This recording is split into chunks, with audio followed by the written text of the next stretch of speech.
Sunny afternoon here on campus as the Monarchs take on Valley Christian in the opening game of the 2017 West Catholic Athletic League season, and we're expecting quite a matchup today.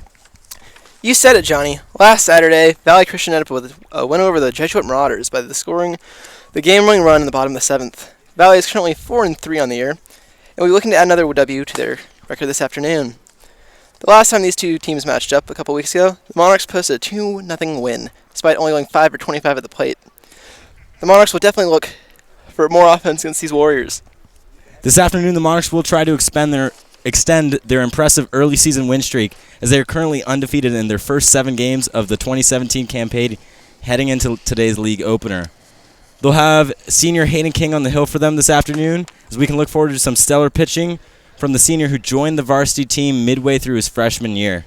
That's right. Hayden has been putting up great numbers for 4 years now.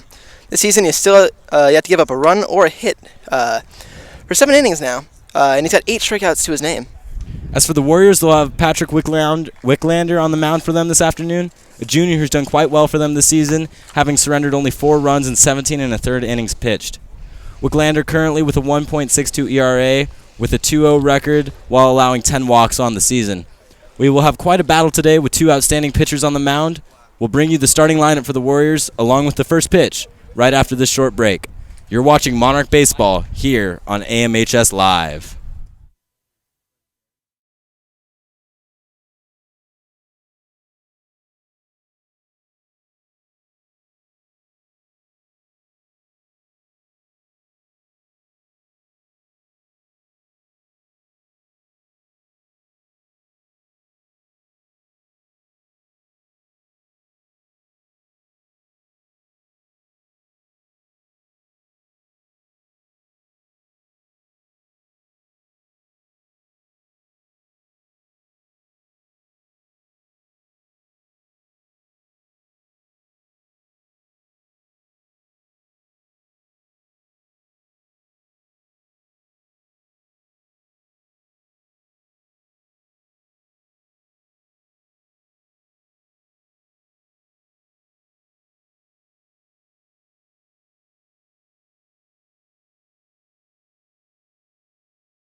back. Currently, the umpires are meeting with the head coaches of both the Monarch and the Warrior teams. We're minutes away from first pitch here at Bill Baroni Field. Yeah, and this meeting is usually just to get their lineup set, get an overall feel for what the game is going to be like for these coaches, see what the other teams bring to the plate. Every umpire in this league is a little different. They would like to run the game a little not the same as everyone else, and they're just kind of running over those rules with the coaches. And the hands are shaking. Looks like the Monarchs are getting ready to take the field for their warm-ups to start this first game contest. And yeah, you get a little bit different differential with every umpire behind the plate. Some call a little high, a little low, outside, inside. You just got to adjust your game plan to fit the game and the umpire for that matter. Tonight we have two umpires out on the field for us today. We have one over at home plate who will be calling balls and strikes, as well as an umpire roaming around the bases throughout the entire game. As the Monarchs are the home team, they take the field first. And we'll get to see these Warriors bats for the first time today.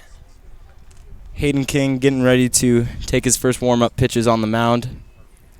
As well, you might be able to see we have Cal High Sports' very own Robert Bronstein taking some B-roll right now. He is covering tonight's game or this afternoon's game for Cal High Sports. Go ahead and look for those highlights and game summaries after the game later on tonight on Cal High Sports Bay Area. We'll be back in just a few moments as soon as the first pitch is ready.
And we're back with the bottom half of the first inning.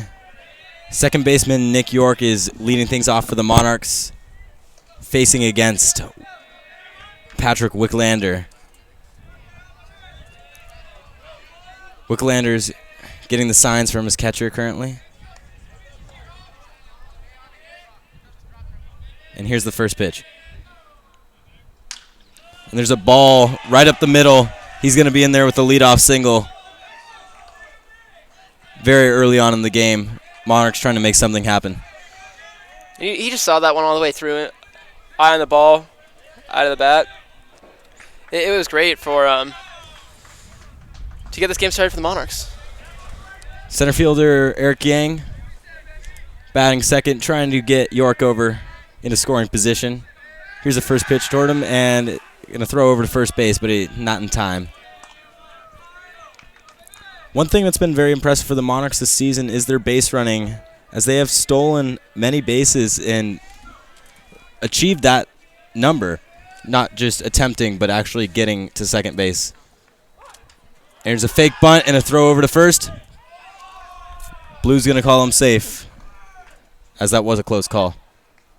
And really just well-executed play there by the Valley Christian Warriors. You know, you don't see that high of a performance and a throw down to first at the high school level very often. So very, very interesting and very awesome to see.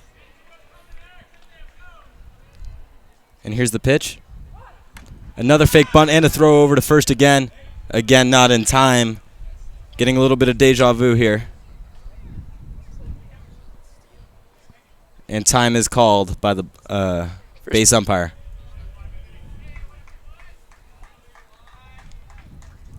Stats for the Monarchs base running this season: 8 attempts with 5 victories. Doing very well early on. And here's the 1-1 pitch. Throw over to first, not in time. So you see the Warriors taking that base running threat seriously, as they've had, what, three throwovers now? Correct. So it's a real threat and a real fear for the pitcher, especially early on, getting into his. And a pitch and another throw over to first yet again. Current count is 2-1. The Monarchs taking those wide leads are making Valley Christian worry a little bit, and the pitcher's getting out of his comfort zone. Yeah, and so you see him immediately going from the windup to the stretch right after the first pitch, and that's just really difficult to adjust for a young pitcher. Here's the 2-1 pitch, and a ball fouled off towards the first base side. That will be out of play. Count will stand at 2-2. Let's see if we can expect a throw over here. Maybe just in one more, you know? What, it's 5th time's charm? Nick York, taking quite a generous lead over there at first. And here's the pitch. And a ball shot right back at the pitcher. He's going to make that catch. And a throw over to first to get a double play. Very unfortunate for the Monarchs. There's 2 outs now in the bottom of the first. But what a phenomenal play by that pitcher. You know, I think a little bit just self-defense. You know, you don't really want to get hit by a ball going that hard, especially with the middle bats here in high school baseball. But overall, great awareness and great reflexes by that pitcher.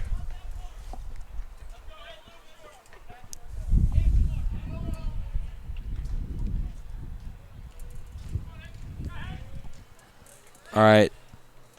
Now we have number 3, our pitcher, Hayden King, at the plate. He holds the only home run for the Monarchs this season. And there's a first pitch bloop towards the shortstop, but he's going to be able to make that catch, ending the inning. Nothing special happening here in the bottom of the first.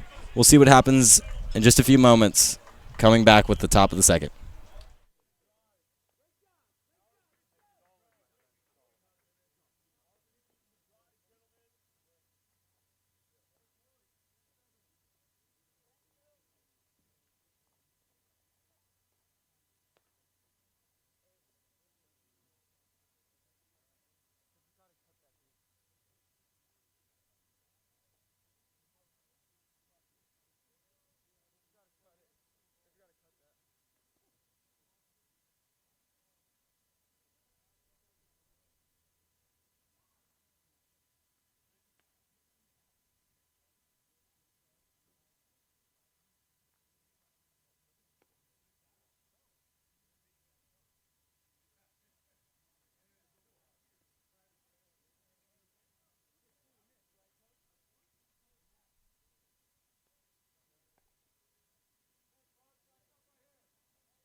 And we're back with the top half of the second inning here as Warrior right fielder Anthony Flores will lead off the inning.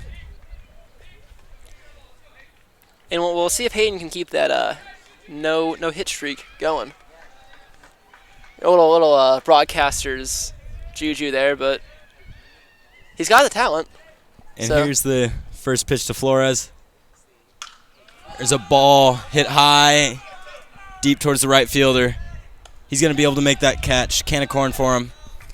1 pitch, 1 out to start off another inning again for Hayden King on the mound. Doing quite well today. You know it's early, but it just gives a young pitcher so much confidence, and that's huge, especially in high school. It's just all about confidence for these young pitchers. Is that one bad play or one bad pitch can really rattle them up. And here's a ball popped up again. Short out of play. Tyler Jockin, shortstop, is able to make that catch. 2 pitches, 2 outs for Hayden King here in the top of the second, doing very, very well early on. And I believe that was pitcher Patrick Wicklander with that at bat.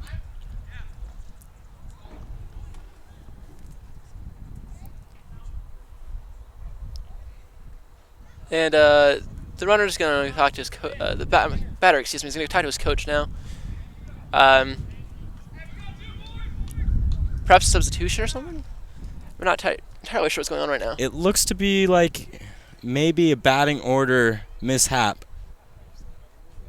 We're not completely sure what's going on, but it looks like he will be up to bat. This will be number 8, Jacob Boone, the designated hitter for tonight's contest for the Warriors. And here's the first pitch to him. That one was taken for a strike there. So, he doesn't get the first pitch out, but first pitch strike, I think he'll take it. King with only 3 pitches on this inning. And here's the next pitch. Another taken strike. 0-2 to start off this batter. Trying to get out of this early. Getting the signs from his catcher. Trying to agree on something. Gets a pitch he likes. Maybe off speed here. Here's the 0-2. And there it was. That was an off-speed curveball in there to strike him out looking. Another 1-2-3 inning for Hayden King. We'll be back. Keeps that no-hitter alive.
Continue with the bottom of the second with J.P. Caldwell up to bat.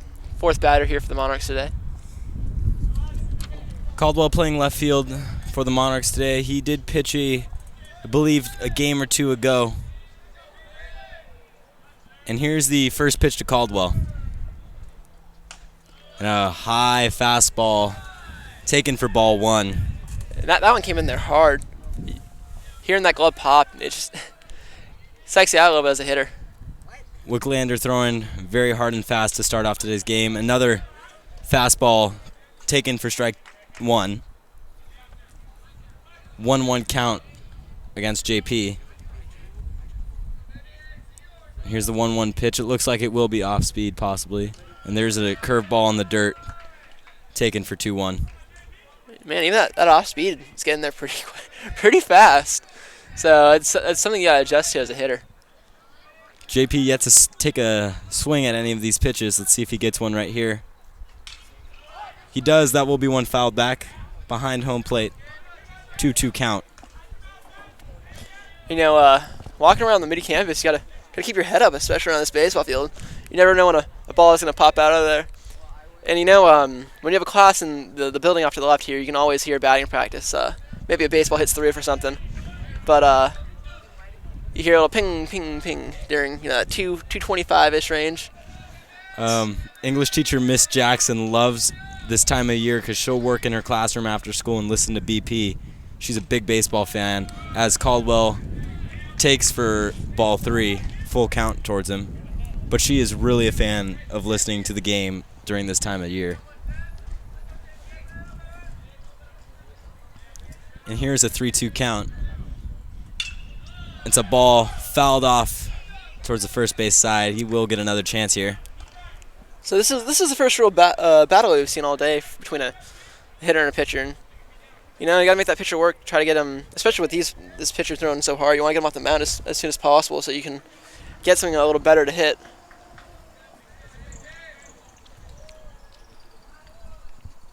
And here's the 3-2 pitch to JP. That's a ball grounded towards the left side, and it will be fair. He's going for 2. This will be a close play, but he's just in there with a leadoff double for the Monarchs. So you see that battle paid off for Caldwell there. You know, just wait and wait and wait until you get that pitch you like. Don't settle for something that you think you can hit, but rather you know you can hit.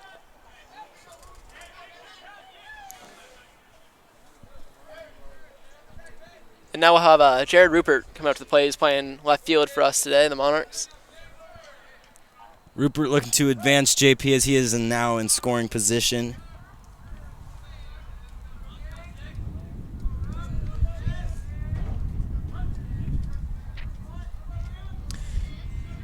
Pitcher looking down for his pitch. Shaking off the catcher.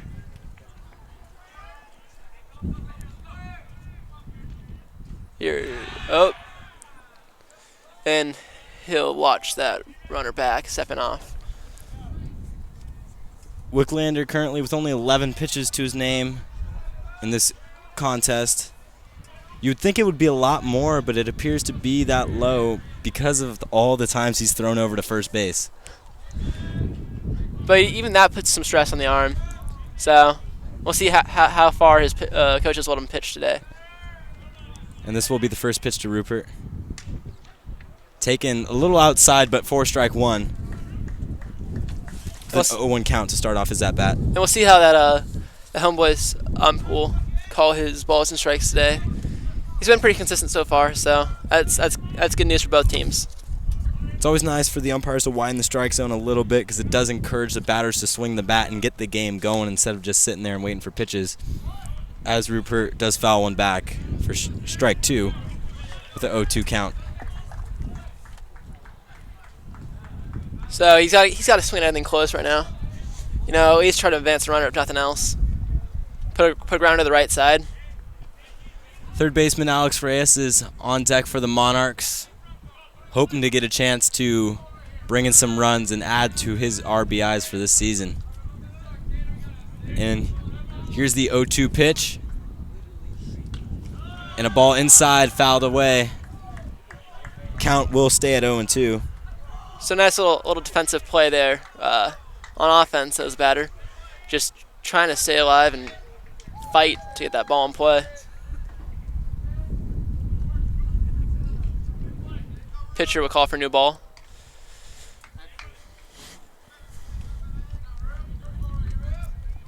And here, yet again, Rupert will receive another 0-2 pitch.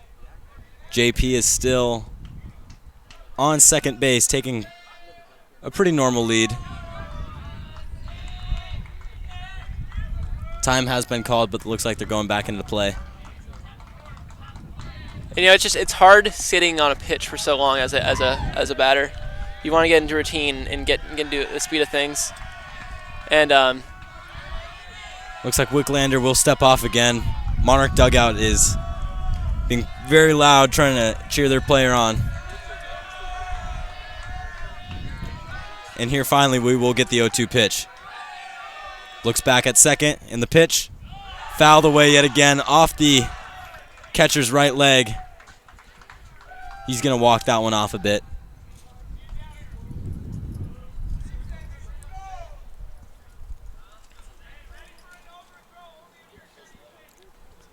Home plate umpire was talking to Wicklander. Not sure what was going on there, but looks like we will resume action. So maybe it was just a little, try to speed the game up. He stepped off a couple times for this at bat, but sure he had his reason for it. All right, and here yet again another 0-2 pitch. Jared looking to call time again. He's really not liking sitting on that, waiting for that pitch to come. No, it takes you out of it mentally, and so you gotta. Every time you step in that box, it's what's new, what can I hit, and what is he gonna throw me? Look back at second, and the pitch swung on a miss for strike 3. So that will be the first out of the inning. Caldwell is still on second base, waiting to advance. Hopefully, third baseman Alex Reyes can make something happen here. So not a bad at bat for Rupert. Got the pitch count up a bit, and put something into the head of that Warrior pitcher. And here's the first pitch to Reyes. Look back to second. Taken for strike 1. Another hot fastball right down the middle. He's really delivering those today. And yeah, as a batter, you got to get to that back of the box and get as much time as you possibly can before that one comes in hot on the hands. So, especially with those metal bats, they sting. Another pitch taken for ball 1. Count stands at 1-1. Wicklander trying to get himself out of this jam. Little worried about Caldwell over there on second. And the 1-1. Taken high for ball 2. And you gotta love the spirit from the Monarchs dugout, cheering every pitch for their player at bat. That's something Coach Yockey has enforced highly upon them, is to cheer on their teammates. Yeah, just have fun with the game. Low spirit, it doesn't help you at the bat. When you got all 20 or 25 guys in that dugout cheering for you, it can really boost your confidence up. As Reyes will foul one back. Puts the count at 2-2. But it is something Yockey has worked highly on this year. And I think the players like it, Just, it can be a little stressful or a bit dull depending on the person. Sitting in that dugout for a little while, waiting for all 8 batters behind you or in front of you to hit. And so, if you get to... And a throw back to second. Caldwell is back in plenty of time. But as you can tell, again, worried about the Monarch base running. But yeah, if you can just have some fun in the dugout, cheering on your fellow classmate or your underclassman, the guy looking up to you, or you're looking up to, it's just a great environment to play ball in. That really helps the Monarchs capitalize. The more fun you're having, the easier the game is to play, and it's shown in their record today. And there's a ball dribbled up the middle. Second baseman is going to be able to get it, but not make a play, as Reyes is going to be into first with a single, advancing Caldwell over to third base. And now we have runners at first and third with 1 out here in the bottom of the second.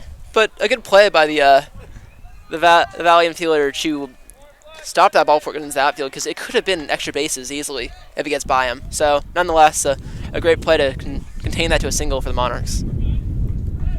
First baseman Miguel Sabedo is going to be stepping up to the plate here, hoping to advance the numbers on the scoreboard. There's a throw over to first. Back in there, plenty of time. And for any current or former Monarch students, the great and wonderful Mr. Rick Petrich is out here today watching the game from the third base side, cheering on his former students as he retired late last year. There's a pitch high and away.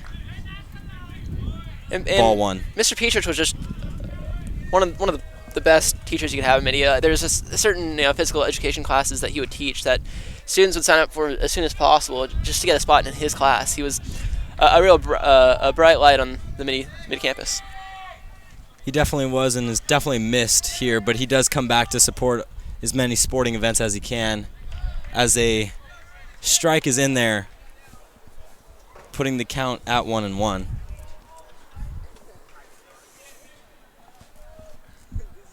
So first and third here, and really you're just kind of looking to get a ball in play to get that runner home. Try to avoid the double play, so maybe a blooper into that field. And the pitch checks his swing, but it will be called a strike anyway. Count is at 1-2. Monarchs with 3 hits here in the bottom of the second total on this game. Adding one more to that could add in a run.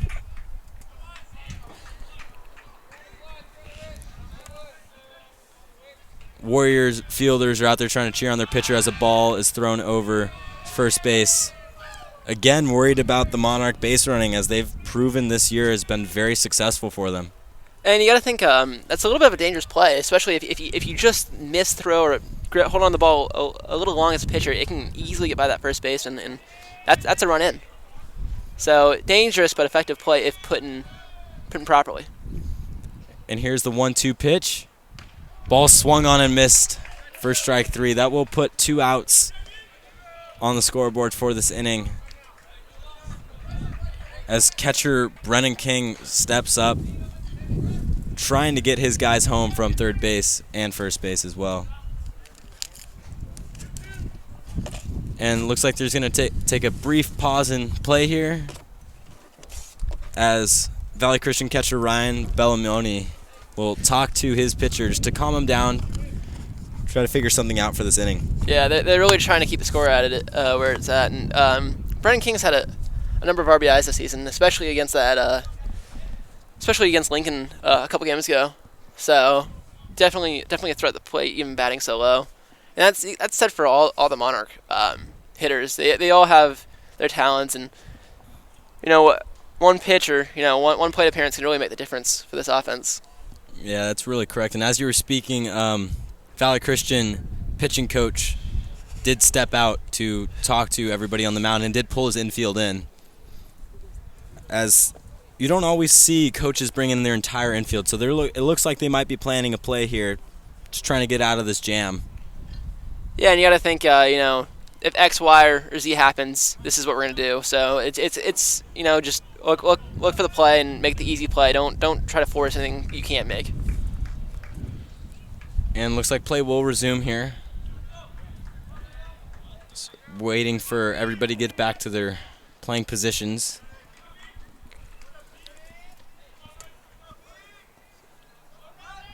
And here's the first pitch to Brennan King.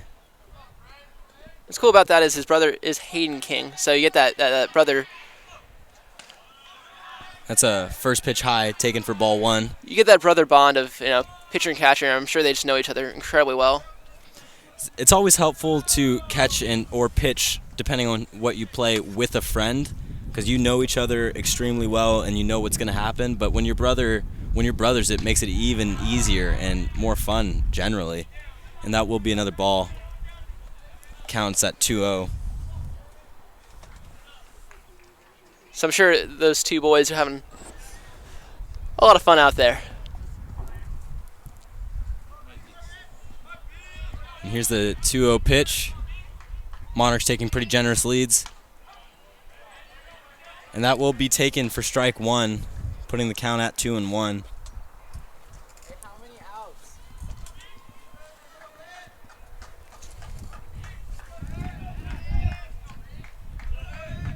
We'll see if the Monarchs can't capitalize here. Here's a 2-1 pitch with 2 outs on the inning.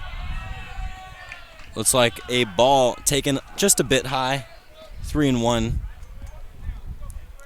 King really waiting for his pitch. And what's interesting for these high school pitchers is you get kids all shapes and sizes out here. You know, you get the whole major league physique, but out here you got to adjust for whoever you got. And King will take ball 4, loading the bases for senior shortstop Tyler Jockin. Doing quite well this season. Jockin batting .316 with 7 RBIs. He has the chance to bring that batting average up and the RBIs. And this is every hitter's dream, you know. All runners on, 2 outs. Just have some fun out there. First pitch low and inside for ball 1.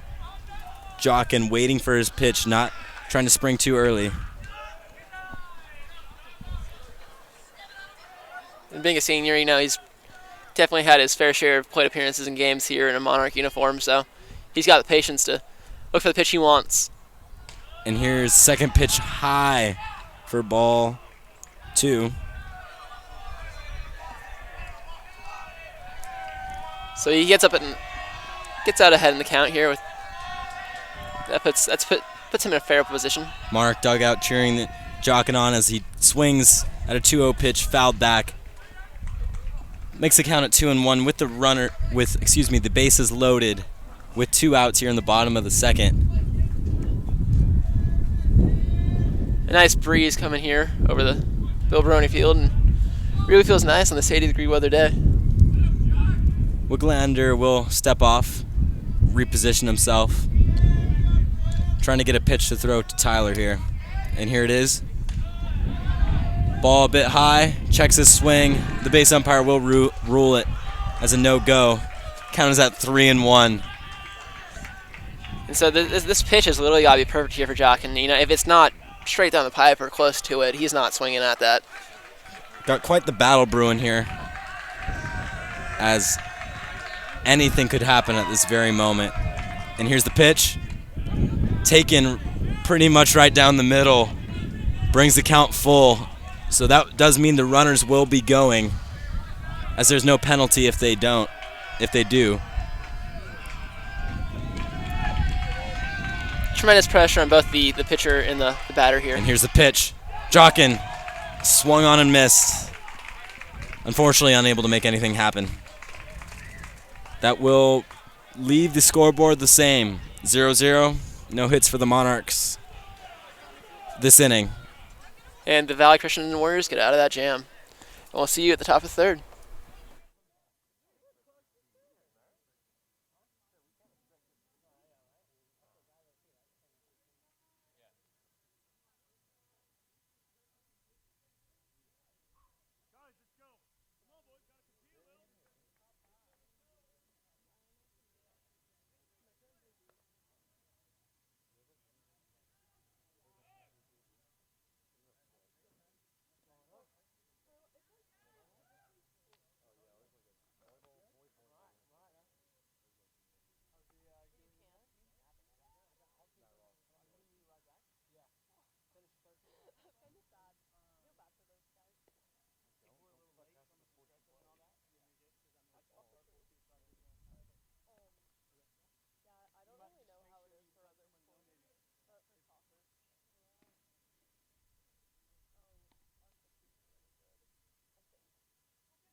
And we're back with the top of the third. Hayden King on the mound. 12 pitches currently in the game so far. Through 2 innings, that's pretty phenomenal. And here's a first pitch bunt, fouled down the third base side. will put the count at 0-1.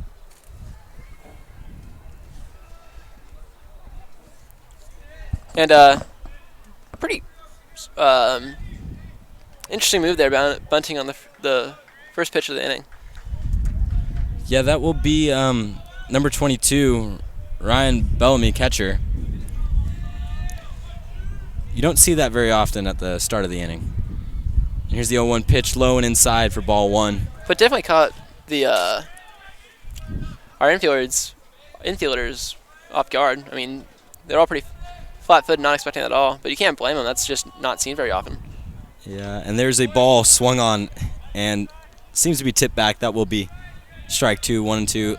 Seems to have caught catcher Brendan King a little bit as he's going to take a walk to air himself out.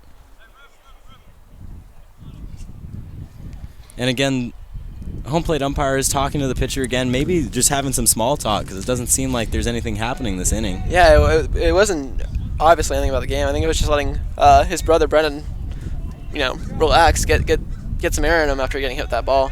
Never feels good. Yeah, home plate umpires generally know what that feels like because if a ball is fouled back or the catcher misses it, they get that same blow. That's just not good for anyone. And here's the 1-2 pitch.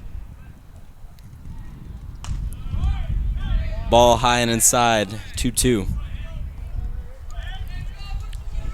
Hayden dealing very consistent pitches out today. Yeah, I think that's the most pitches he's had in a bat so far. I think that might be correct. Prior to this inning, he only had 12 pitches. That's just a few more right now. Will be another ball taken low. Full count here to start the inning. I think that's as high as of a count as Hayden has seen today.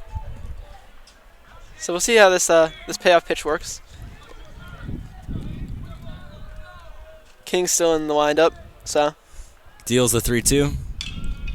Ball fouled off, out of play, towards the 500 wing of Archbishop Mitty High School. Count will stand at 3-2. I'm sure that scared whoever's in that classroom right now. This little loud bang, you're like, whoa. It's always quite a shocker. And here's another 3-2 from King. Swung on and missed.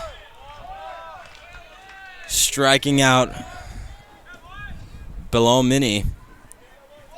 And King early on in the inning with 1 out, no runners on base. And number 9 for the Valley Christian Warriors will be up. Brigman's up. And a little interesting, the Monarchs players actually go and get every ball. And so right now to my left, we've got 2 of our guys going over to see where that foul ball landed. Hopefully someone will tell them it landed on the roof. And 2 pitches have been dealt to Brigman, and they are both balls, so the count is at 2-0. See if Hayden gets back in his swing.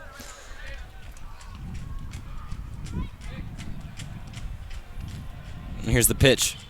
A ball popped up towards the left side, might be out of play. And that will be going into the junior parking lot. Hopefully that did not hit anybody's car.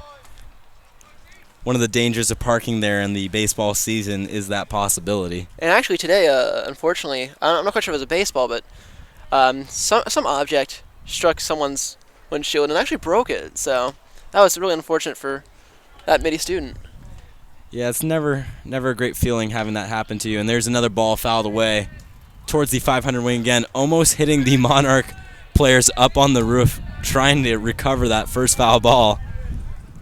Little heads up there. They're getting their workout in for him today. And the count will stand at 2-2 as Hayden is trying to get another out here. And here's the pitch. Ball very close, but called ball 3 by the home plate umpire. So that's 2 full counts in a row. Something's a little different is happening this inning for King. See if he might snap back out of it and into his 1-2-3 self. But yeah, not pitching poorly at all. Just and that will be another ball fouled towards the 500 wing building. And you see that, who's that, number 11 up there for the Monarchs? Just like, oh man, another one. That's 3 balls up there he's going to retrieve.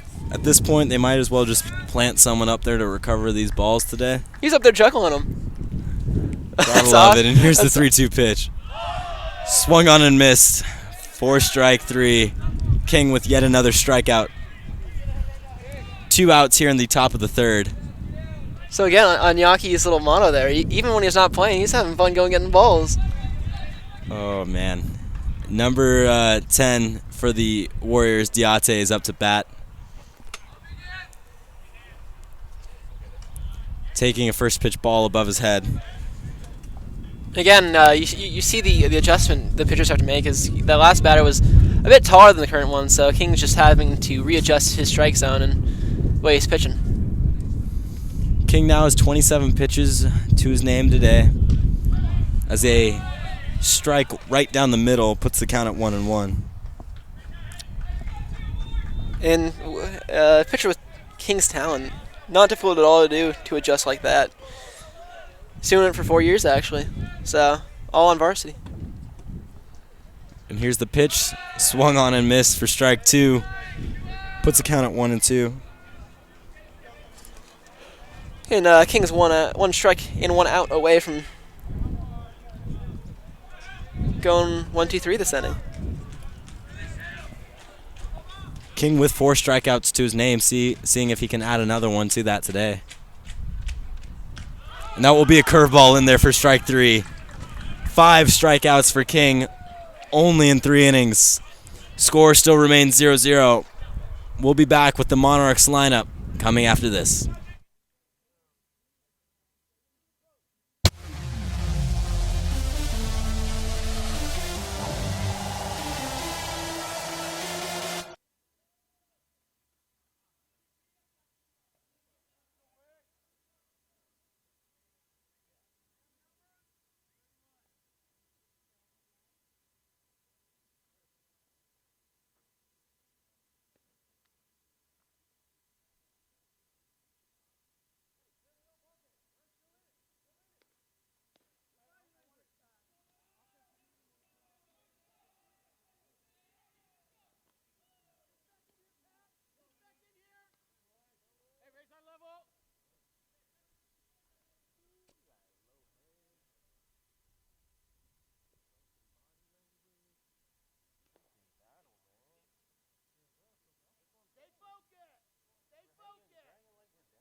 And we are back with the bottom half of the 3rd inning, as the Monarchs will start over at the top of their lineup with Nick York up to bat. If you remember, York had that first pitch single to start the baseball game for the Monarch offense. Yeah, York prior to today's game was batting .409. I'm sure that's a little bit higher after his first at-bat today.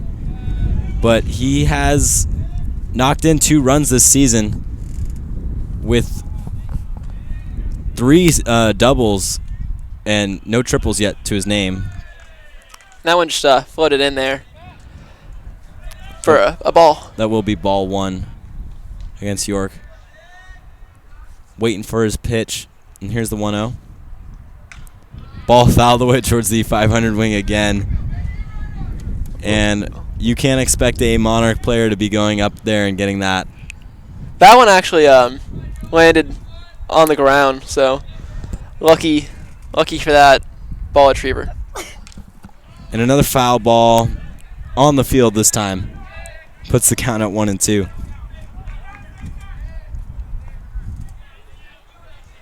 See what York can make of this at bat.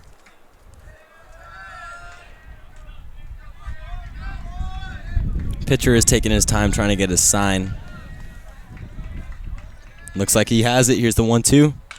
And a ball grounded right up the middle. Second baseman will be able to get a hold of it, but cannot make a play.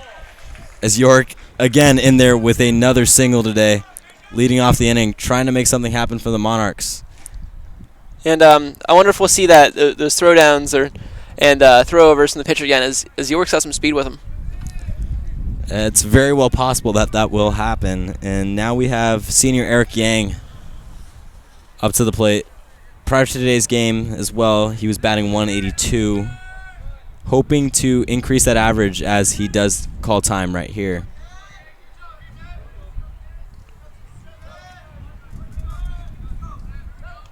And a throw over to first. We called that one.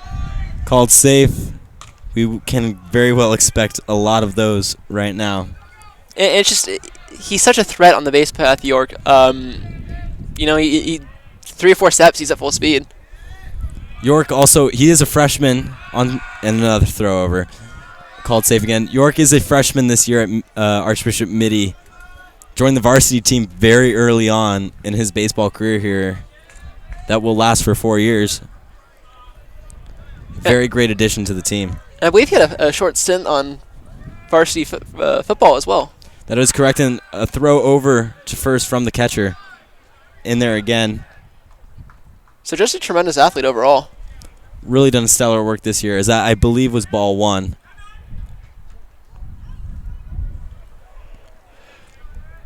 But yeah, they're gonna try to keep York on his toes here and not allow him to steal.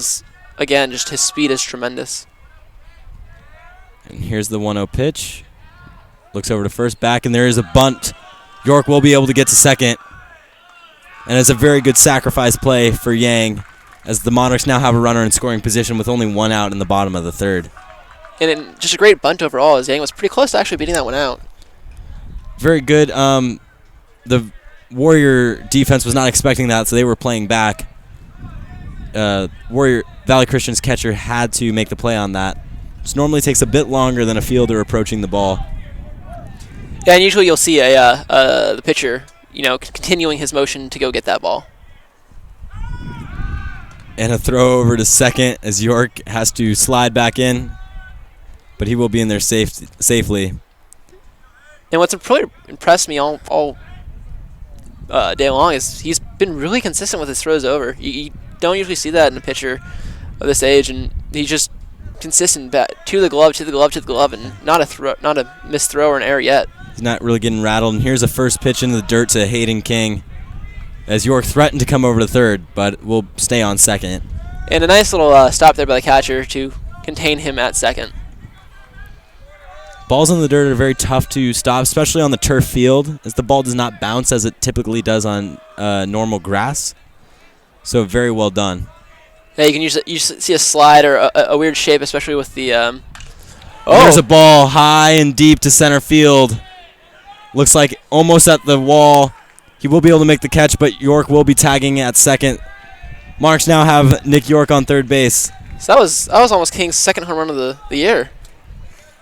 Hayden, again, the only Monarch with a home run to his name this season, hitting the long balls very well. But we'll see another third base opportunity here for the Monarchs with 2 outs, and let's see if they can capitalize on this one. And senior J.P. Caldwell will step up to the plate, batting .350 this season, as he takes strike 1. 0-1 count here with 2 outs. And JP, one of the main 3 arms for this baseball team. You got Gojkovic, King, and Caldwell, all just tremendous pitchers. So nice little rotation there going for Coach Yaki. And that will be, I believe, a 1-1 count. 0-2 actually, 0-2. Correction, sorry about that.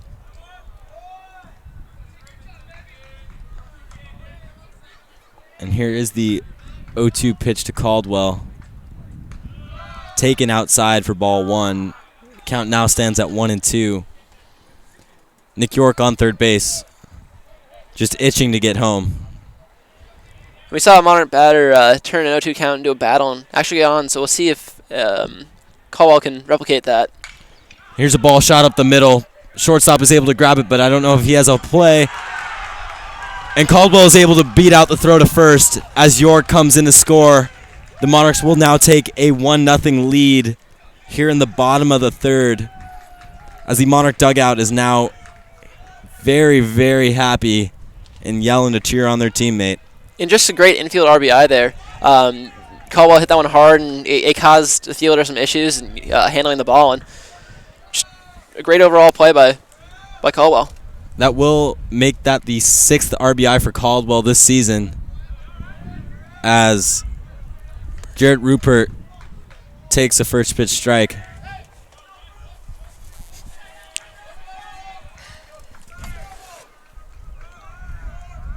And here's the 0-1. Ball low. Will be a 1-1 count. So the Monarchs now have 5 hits on the day. Valley Christian Warriors have 0. It really is a beautiful day out here. The sun is shining on that nice green grass. Beautiful day for baseball, as that ball will be taken outside for 2-1. Much better than our last game versus Lincoln. We were out here in the parkas. Last game it was very, very cold 2 weeks ago. Quite the opposite today. We're covering ourselves with hats. And just a little special shout out to Scott for this parkas. He's a great guy. And there's a ball towards shortstop, able to grab it and makes a very good throw over to first base to get out of this inning. As the Monarchs do capitalize and score in a run, it will be 1-0 Monarchs. We'll be back with the top of inning number 4 after this break.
And we are back with the top of inning number 4, as number 4 for Valley Christian, Nick Martin-Cons, leads the inning off for the Warriors.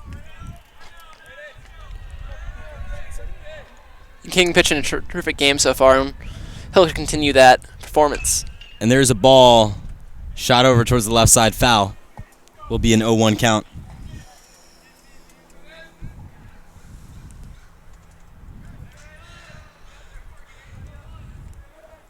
King currently allowing no hits. And it's not like the Warriors haven't got any bats on any of his pitches, but he's just thrown so well that they haven't got many in play. And there's a ball towards shortstop Tyler Jock, and he's unable to grab it. And that will be the first base runner for the Warriors today. So it'll be interesting to see how they score that, whether it be an infield hit or an error. We'll keep you updated on that. And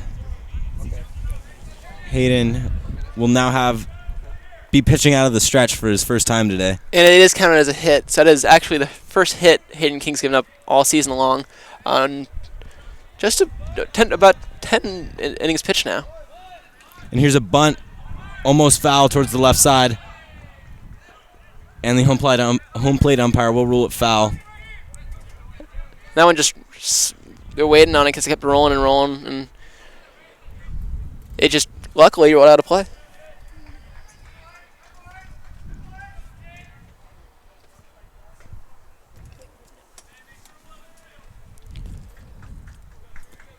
Batter look over to his coach for a sign there.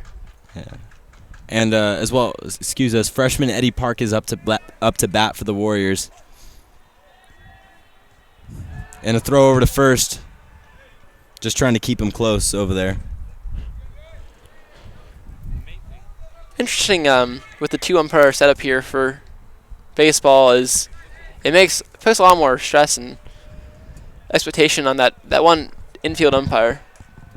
And yet another throw over to first. It seems like the tables have turned here.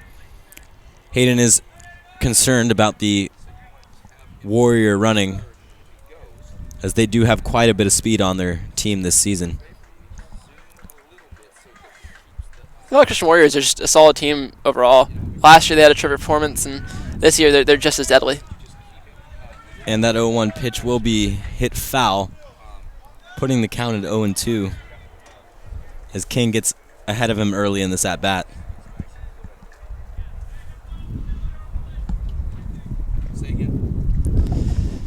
King will walk back to the mound.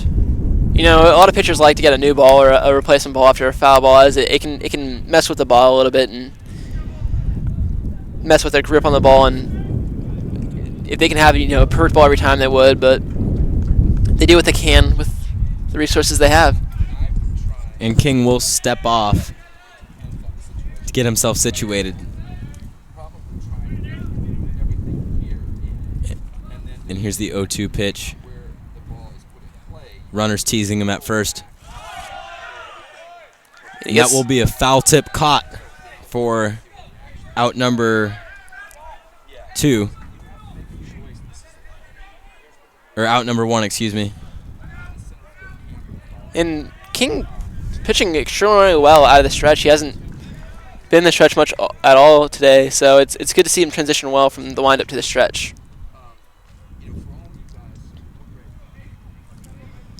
And we need to make a correction. The official scores have changed the ruling on the former hit. It will now be ruled an error on shortstop Tyler Jockin.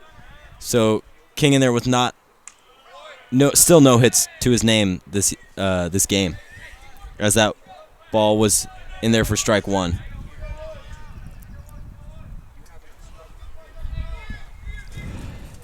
So no more blemishes, or no blemish at all on King's stat book. Here's the pitch. Taken for strike 2. King delivering very consistent pitches right down the middle. Some reason the Warriors aren't liking him. Well, he throws pretty hard, and his off speed can change dramatically. So he throws a hard fastball, and his off speed takes a bit off that miles per hour. So it just kind of messes with a batter's mind. So you got to be prepared for everything. And if you're thinking fastball and you got to change up, it's rattling. And while you're speaking, there was a throw over to first. However, Warriors are able to get back in time. And here's the 0-2 pitch again. Fouled out. Another pitch on top of our 500-wing building here at Archbishop Mitty. Monarch player running out of the dugout going to get that ball yet again. You got to put a Fitbit or something on him. Get the steps in. They're definitely getting their counts in today. And King will step off the mound, get himself situated a little bit. Watch their circles. They're getting the flights of stairs, too. And there's a ball hit high and long out towards center field. He's able to make that catch, keeping the Valley Christian runner at first base with 2 outs in the top of inning number 4. So interesting base running choice there, as he did go halfway. It did seem a bit routine. So interesting choice by that base coach and base runner. Completely, and as well, a ball hit very well, but right to our center fielder. Just an unlucky at bat there. And we've seen that a lot with Hayden King. People can get, and the runner goes, but Hayden does throw over to first, and then the first baseman will throw over to second to get that runner out. So fantastic read there by Hayden King. Flores doesn't even get a chance to swing in this at-bat. And that'll wrap up the inning. And we'll see you at the bottom of the fourth with the Monarchs up to bat.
And we're back for the bottom of the fourth inning. Monarchs up to bat. We'll see third baseman, Alex Reyes. As the Warriors pitcher continues. And that one just a bit inside, taken for ball one.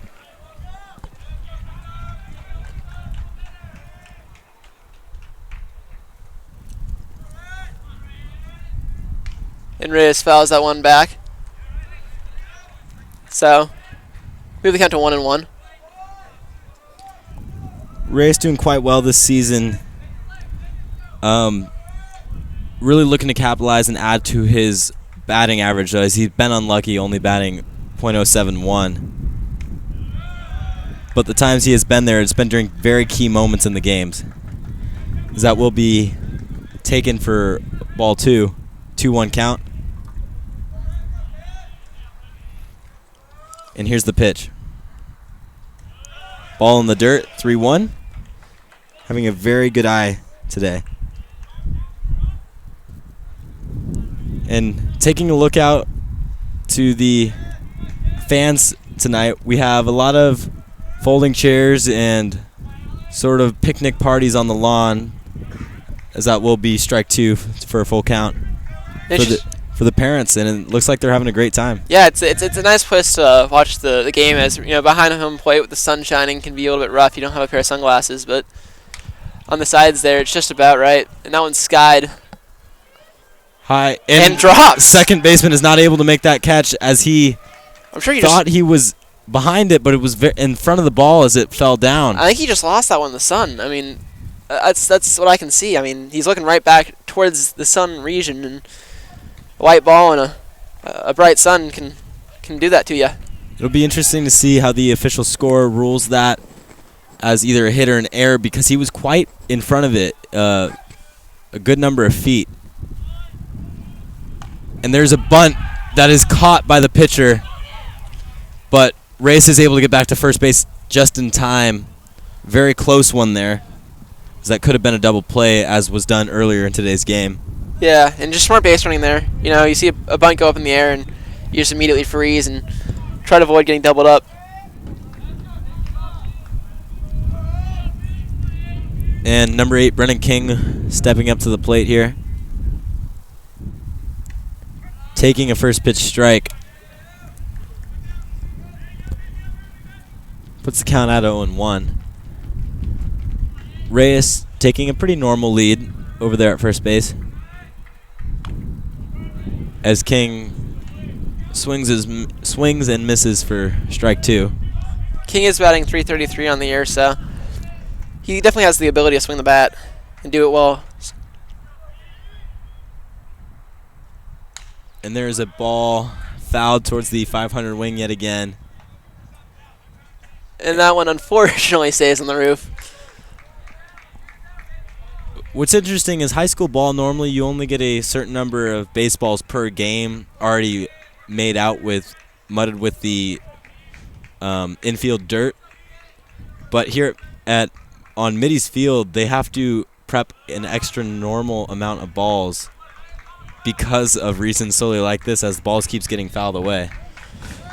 As the count now stands at 1-2. Yeah, and you see foul balls fouled away, and like you said, they have a finite amount of balls, so that's why they have kids and go and retrieve them. And he will be caught looking there for strike 3. 2 outs in this inning, bottom of the 4th. Reyes is waiting over there at first base, just itching to move forward. And I'll bring Jockin back up, batting .316 on the year. Doing quite well today.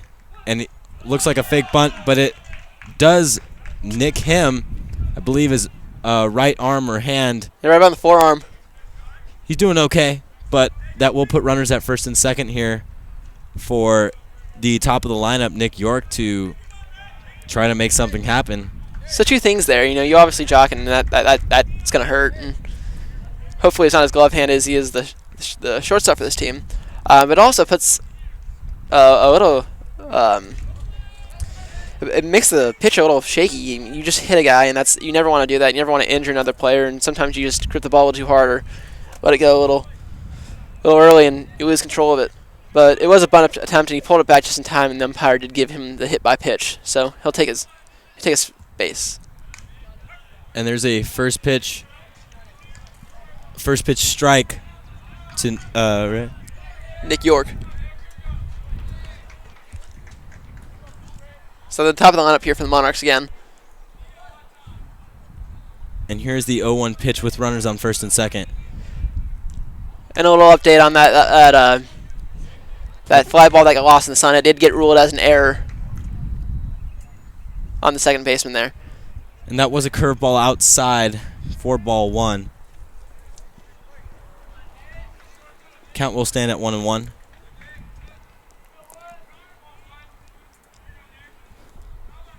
And here's the pitch. Just inside to York, having to back off of the plate a little bit there. Count stands at 2-1 with 2 outs here in the bottom of inning number 4. And York's been perfect today at 2 for 2, and so we'll see if he can't start a little 2-out rally or continue the 2-out rally here and go for 3 for 3 on the day. And a look over at second. Reyes is in there just in time, as that was a very close play. And the infield thought they got him as they started to little run. The first and second baseman started to head towards the dugout there. But no, Reyes got just back in time, and they'll continue the inning. And here we should see a 2-1 pitch unless another ball is thrown over, as they're keeping Reyes close there at second. And here it is. There's a ball grounded towards the shortstop, underhanded to a second baseman, and that will put Tyler Jockin out, ending the inning. The score still stands with Monarchs leading the Warriors 1-0. We'll be back with the top of inning number 5 after this break.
And we are back here with the top of inning number 5.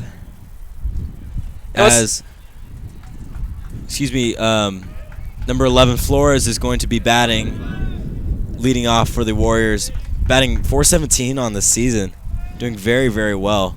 And what's nice to see for the Monarchs is we got a bunch of teacher support here, as we got Mr. De Palma, Mr. Abbott, Mr. Silva out here supporting the Monarch baseball team. And that will be a ball fouled off for 0-1. As Hayden King is still on the mound, only has, I believe, 40 pitches on today's contest with 6 strikeouts, doing very, very extremely well. And anytime a pitch counts below the number of innings, the pitcher's just dealing, especially in high school baseball. And here's that 0-1. Low, almost in the dirt. That will be put the count at 1-1.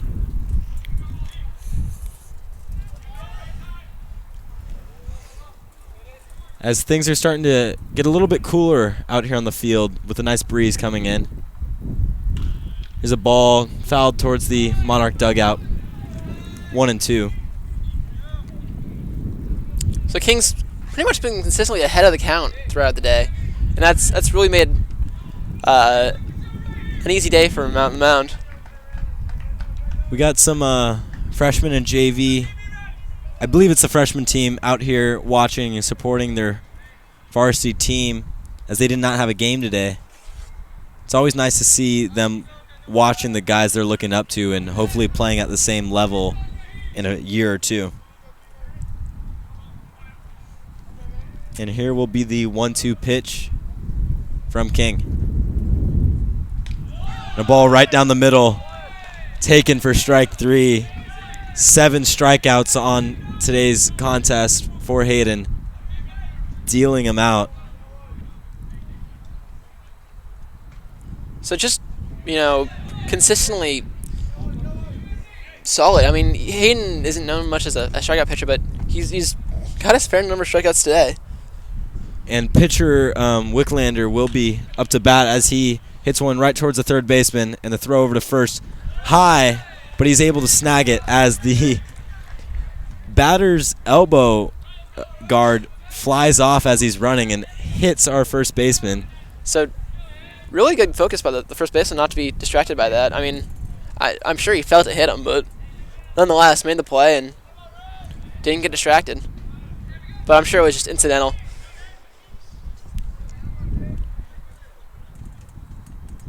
And Valley Christian, third base coach, will be talking to his batter, taking a little time here.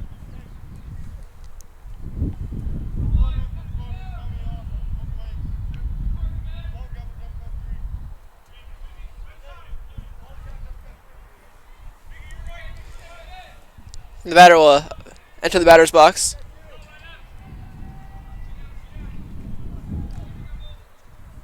King will take his place on the rubber. And I believe we do have a substitution here. This is senior number 18, Moak, up to bat. Looks like the first time he'll be seeing King today. It's another ball in the dirt for 1-1. And he's doing pretty well for himself in the year, batting .333.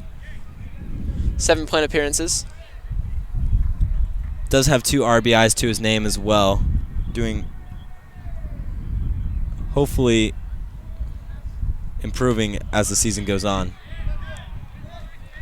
And that will be ball 2, putting the count at 2-1. And this is one of the few times that Hayden King has been behind today. It hasn't happened very often, but the majority of the time he has recovered and got the out. As he does there, even the count at 2-2.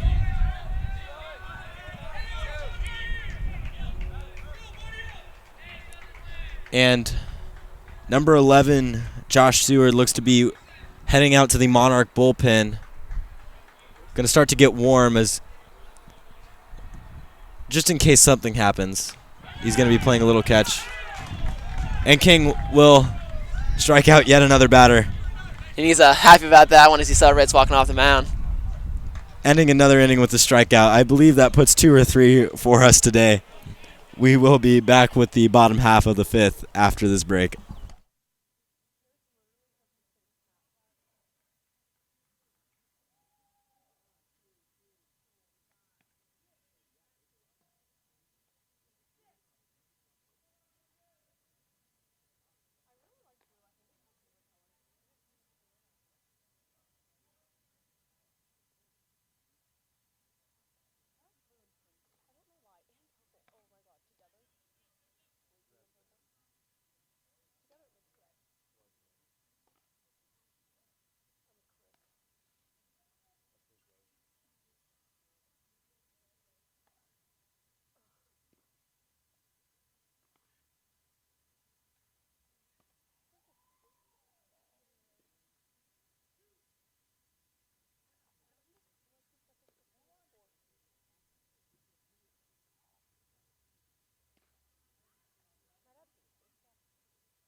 And we are picking things up here in the bottom half of the 5th. I believe Wicklander is still on the mound, as the Monarchs will lead off with senior Eric Yang, waiting for the first pitch here.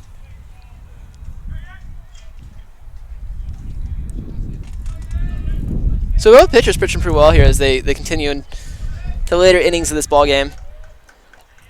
And looks like there was time called by Yang. Almost looked like a balk happened, but the umpire did rule time. And here's the first pitch. A little low, but called for strike 1. Very hot fastball in there again. Both pitchers today delivering very high-speed pitches. And here's the pitch. Low ball called strike 2 again, puts the count at 0-2. So I guess the strike zone's consistent here, and it's been so pretty much all game.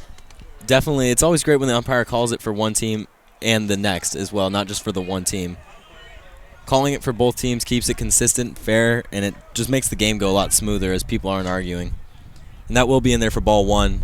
Count stands at 1-2. And Yang fouls one off, I believe, of the catcher's hand. He's going to take a minute there. And what's nice to see is the respect that the Warriors are giving Eric Yang here. Is both the second and short are pretty deep, and as well as first base and third, for that matter, are pretty deep back in their positions. And the outfield's kind of deep, too. I mean, they're playing a little bit normal size, but there's a ball dribbled towards the third baseman. High throw over the first baseman's head, out of play, almost hitting some fans, as Eric will be able to advance to, I believe, second base. We are hoping everyone's okay, as a nice fan is just trying to enjoy her sandwich, almost getting hit by a ball. But she looks okay. Give him the thumbs up. Give him the thumbs up to Monarchs first base coach. Always keeps you on your toes.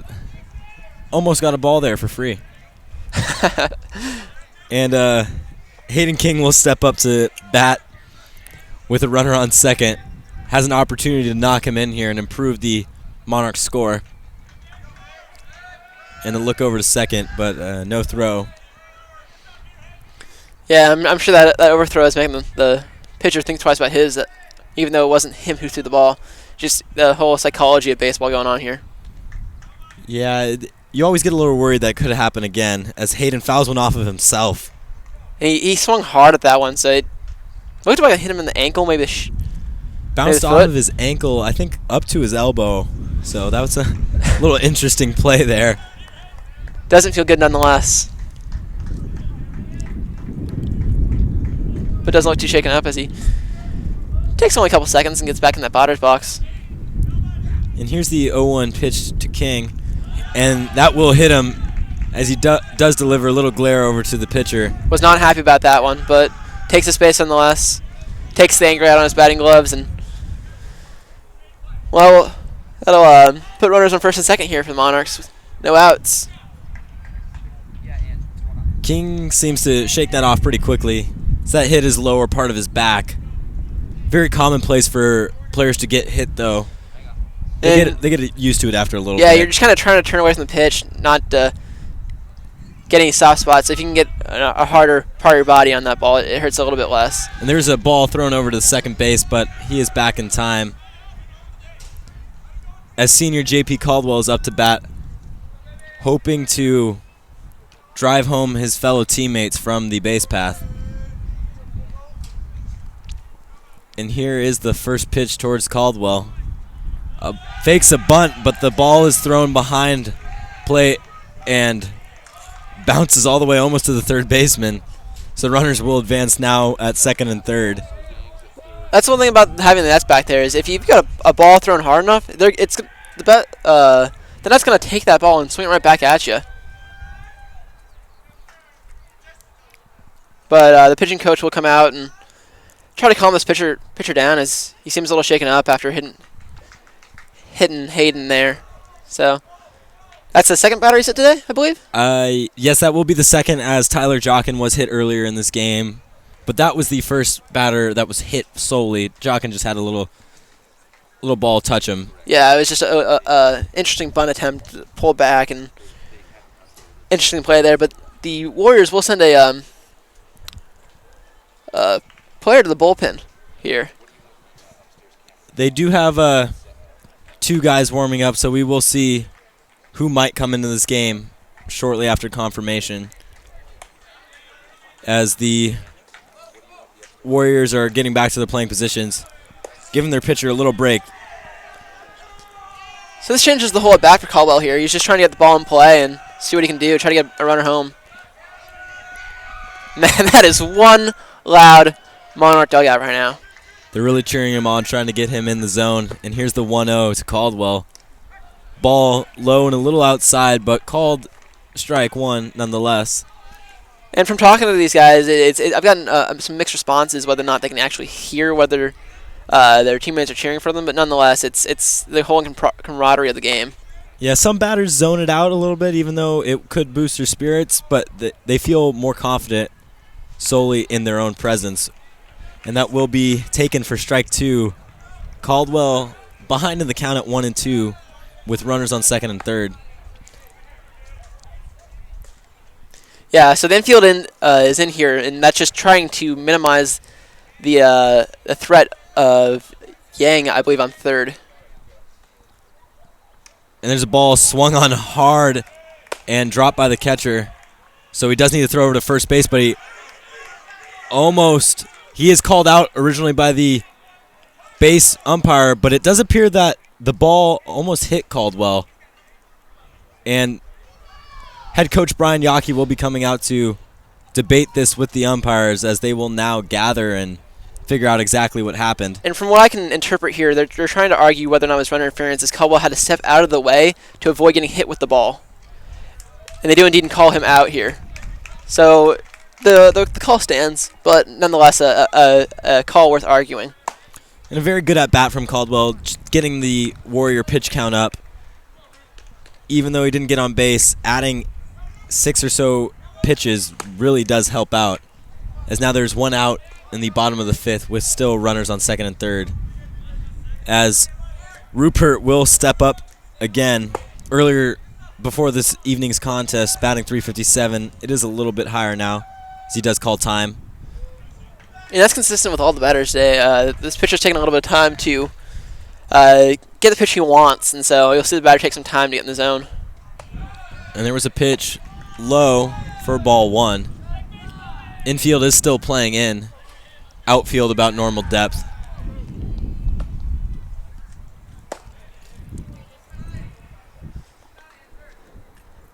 And yeah, the whole thing with the outfield being about normal depth is if you think of the ball isn't past the infield, it's going to have some runs score anyways, so might as well protect the threat. And that will be ball two, putting the count at 2-0.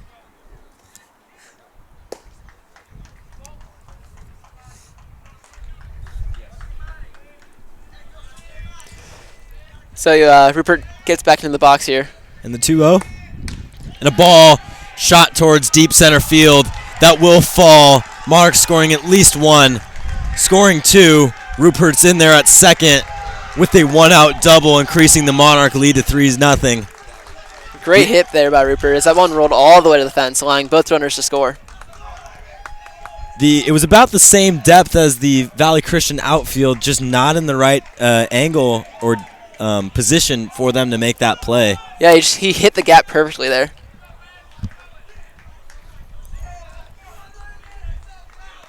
Very great at bat.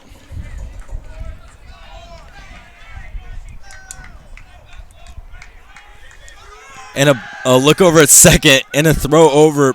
Seems to be it almost hit Rupert, but seems to be okay. But he does call time. Looks like he got a little sting in his hand. So that will make the score 3-0 here for the Monarchs. After that double by Rupert. And here's the pitch. Fouled off towards the right side. Will land fair. Rupert is going home. Reyes is in there to second safely with another one-out double, increasing the Monarch lead to 4-0. Monarch dugout is going crazy right now. Yeah, 3 or 4 players even came out to celebrate with Rupert as he came across home plate there. So just nice to see. And it looks like the head coach will come out to make a pitching change here. As the Valley Christian bullpen did have number 13 right-hander Zach Zabarelli. It is possible that he is coming into the game as he appears warm out of the bullpen going back to the dugout. Very great contest today.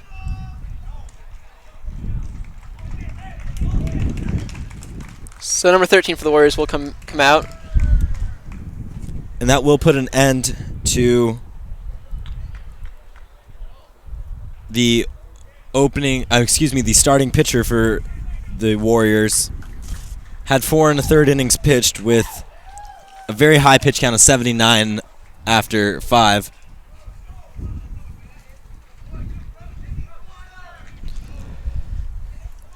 And so we'll take a break here as the new pitcher for the Warriors gets his warm-up pitches in.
And we are now back. Runner on second for the Monarchs with number 22, Miguel Sabedo at the plate. He's playing first base here for the Monarchs today.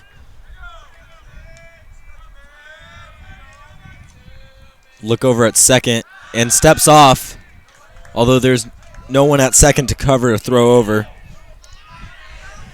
So that's been consistent for both Valley pitchers now. They're both very concerned with the threat of the Monarch steal.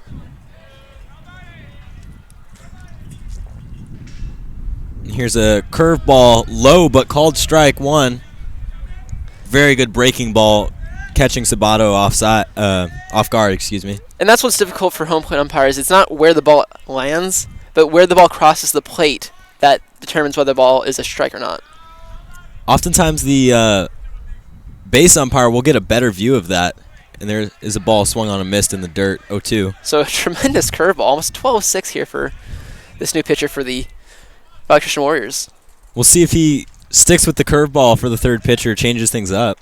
And throwing a curveball like that can be really hard on the arm. So we'll see how far these coaches let him go. Here, another pitch. Looked like a breaking ball, not quite a curve, but dribbled towards the shortstop, throw over to first. Will put him away.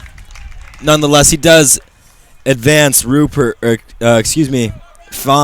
Fan to third base, as he was a pinch runner for Rupert. And that was just a nice overall infield play by that shortstop there. Get that ball fielded on the run and get that throw off on the run to beat the runner out. So some skill displayed there on that play. Number 8, Brennan King, up to bat. That was, I'm not sure what pitch we just witnessed, but the delivery was very interesting as a very over-the-top arch on the pitcher's arm. And you'll see that from time to time throwing with pitchers just trying to change it up a bit. 3/4 versus sidearm, and this one's grounded out to second. Easy throw over to first, a little low, nonetheless made. Nothing special happening after the pitching substitution. Monarchs were able to put 3 runs on the board for them. Continue the score at 4-0. We will be back with the top of inning number 6.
And we are back with the top of inning number 6, as Hayden King is still on the mound for the Monarchs. Already went 5 innings strong. See how much longer he does last. I believe number 22 is batting for the Warriors to start off the inning. That will be Bellon Mitty. And King only has 47 pitches here, so he could theoretically pitch the entire game. As long as he keeps things up, I don't see any reason why he couldn't. Exactly. And here's the first pitch of the inning. Breaking ball in there for strike 1. The first pitch strike he's achieved very much for most of the at-bats today, and it's played very key role in his achievement pitching today. And that looks like it will be, I believe, called ball 1. Yeah, just a little bit outside, I think. The catcher did try to frame that pitch a bit. And here's the pitch. Inside, called strike 2. Now have a 1-2 count. King getting ahead early.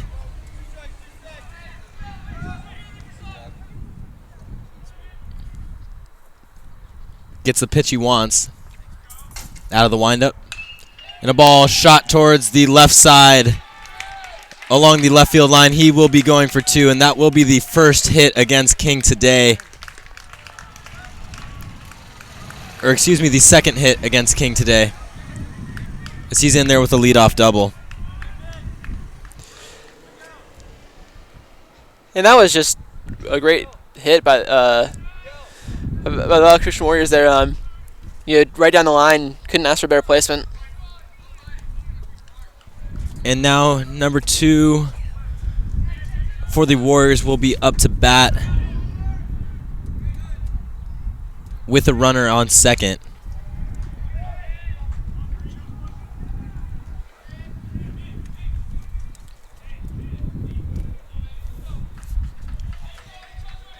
Warriors with 2 hits on today's contest. Monarchs with 7.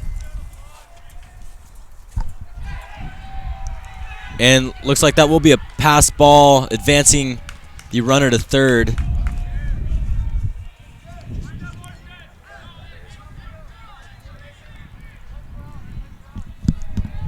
King seems to be maybe a little shaken up here. That's the first runner in scoring position all day, I believe. A ball in the dirt.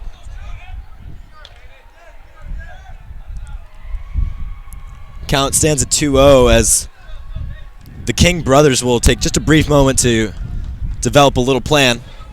I'm sure she's calmed down, Hayden.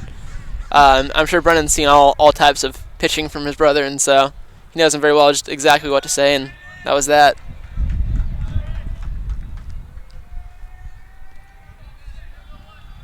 And here's the 2-0 pitch. Right down the middle, strike 1. That was the pitch to hit in this at-bat if I've ever seen one. But Hayden gets in there and gets that first strike of the bat. Here's a 2-1. Ball swung on hard and missed. 2-2. Hayden bouncing back in this at-bat, evening things out. Still no outs for the Monarchs, but if Hayden can do what he's continuing to do all day, he won't have an issue stranding that runner. And here's the 2-2. A little high and outside, just missed him. 3-2 count. Still a runner on third.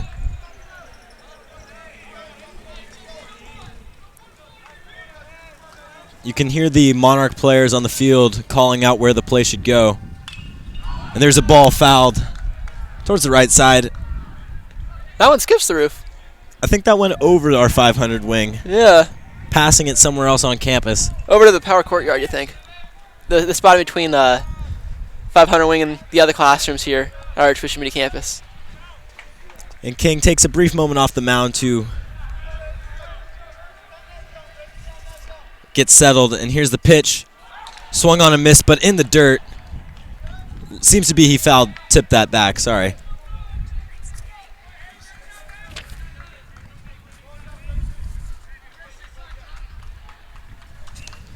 And a full count again. And here's the payoff pitch. Ball hit high but shallow into center field. Able to make the catch, and the Valley Christian runner threatens to tag but stays at third as the very strong arm of Eric Yang keeps him back. We'll bring one out here in the top of the 6th.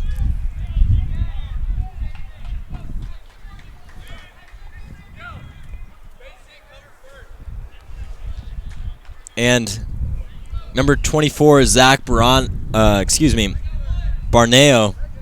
will be at bat for the Warriors.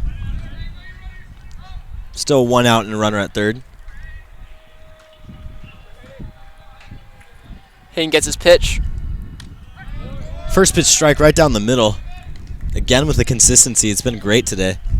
And I think Hayden's forgotten a little bit about that runner at third. Is he's really just trying to get back into his game rather than the game around him. Yeah, the runner at third isn't a super big threat, as there is a pitch just a bit high for 1-1. But the runner isn't too much of a threat because that it is only one run against the Monarchs 4. Yeah, and so I mean, as it would be nice for King to keep his stats where they are. I'm sure he's not too worried about it. Ball dribbled right towards the Monarch dugout. Seems to be bounced off the rail into the dugout and popped back out. Hope everyone's okay in there. I was scared it was going to hit someone's hands. I mean, it looked like it hit the railing. But everyone looks to seem like they're doing fine. Enjoying life in the sun over there. That will put the count at 1-2. What's nice about this game compared to last we streamed is the extra hour of daylight we got. Yeah, the sun isn't covering too much of the outfield yet, just a bit.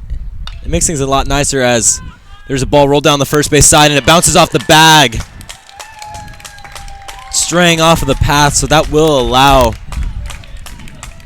Barneo to get to first with an RBI as the score is now 4-1 Monarchs. And you think that we scored a hit as it's part of the field, but we'll see. Keep an eye on that stat track for you guys. Seems to be Monarch pitching coaches coming out just for a brief word. There's no one warming up in the Monarch bullpen currently. You think it's got to be, don't worry about the run, guys. Just get back to your game. We still got a plentiful lead. I mean, Hayden now has an earned run, but you got to think his ERA is still below 1. Yeah, definitely. And this just goes to show you the trust Coach Yaki has in his team. No one in the bullpen, just sending out a little breather for King. Yeah, and his ERA is definitely below 1 as he's pitched more than 9 innings. So, still a terrific ERA here for King. Yeah, King's ERA prior to this game was still at 0. So it can't be too high at this point. There's a first pitch ball fouled off. And he's allowed 1 run now in 12 and a third innings? On the season, correct, yeah. So, just tremendous. There's no other word for that. Pitching out of the stretch here. Ball just a bit high and outside. 1-1.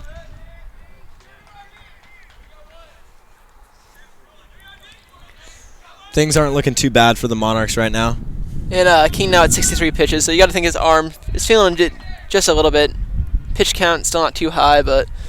And a 1-1 pitch hit hard down the left field line. That will bring only the runners to first and second now. As our outfield, the Monarch outfield has a really strong arm. What a throw! He just gunned that from almost the deepest part of left field there and hit the third baseman in the chest at third base. That was absolutely tremendous. I believe that was JP Call out there. What a fantastic... Senior JP has a very strong arm. Also a reason the Valley Christian runners have not tested our outfield's arms too much today. That was phenomenal. You don't even see some guys in the pros able to do that. Granted, the field's a bit smaller, but tremendous. And what's also very notable about that is even though it wasn't too much part of the play, that scares the runners now to run, to be more aggressive on the path, knowing what's behind them. Exactly. And Valley Christian player Jalen Robinson steps up to the plate, trying to make something happen with his teammates at first and second, as King delivers a pitch in the dirt for 1-0. And you got to think King's just looking for a ground ball here to get out of the inning, get that double play, and only 1 out, so a double play would be the easiest way to get out of this inning right here.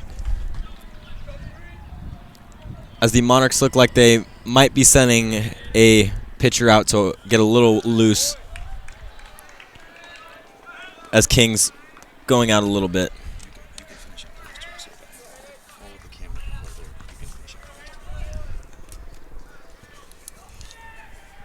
And here's the 2-0 pitch. That one's just a little high. I'm going to count it 3-0. Yeah, King's not liking the call from that umpire as it is at 3-0. Seems to be he gave that pitch to that call to Valley Christian earlier today. So at least the consistency still is there.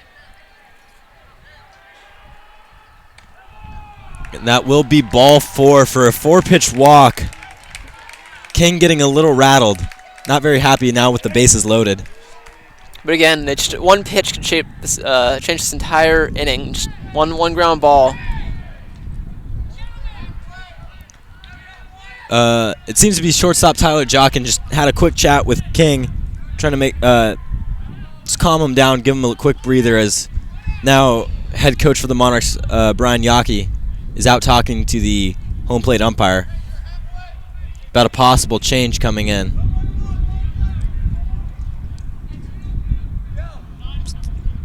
Seems to be Left fielder J.P. Caldwell is getting called out to warm up in the bullpen. And Caldwell, although wasn't in the same position last time, did close out the game for the Monarchs in the last game we streamed versus Lincoln. So, similar role, but just a little bit different. And number 6, Coleman Brigman up to the bat for Valley Christian. Also a brother of Dawson Brigman on the team. So we got a lot of, both teams have brothers playing with each other this year, which is always great to have. As there's a first pitch strike delivered in there just a tad low. Call the strike nonetheless. So again, King more than capable of getting out of this inning with nothing left. Nothing more to the board. And there's strike 2 in there as King has got the look in his eye. He's trying to get something done. Oh yeah, he's definitely in his groove. Just pitch after pitch. He's in his groove. Now and a pitch just a tad low for ball 1.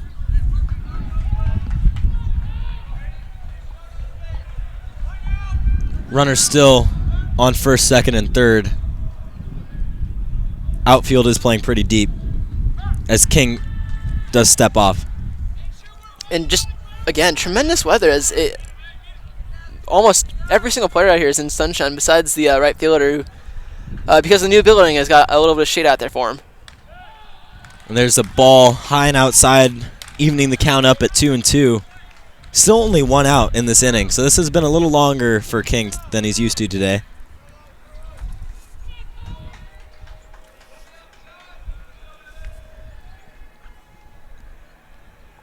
Steps off again. So King's now at 72 pitches through 5 1/3, so pitch count really racked up this inning.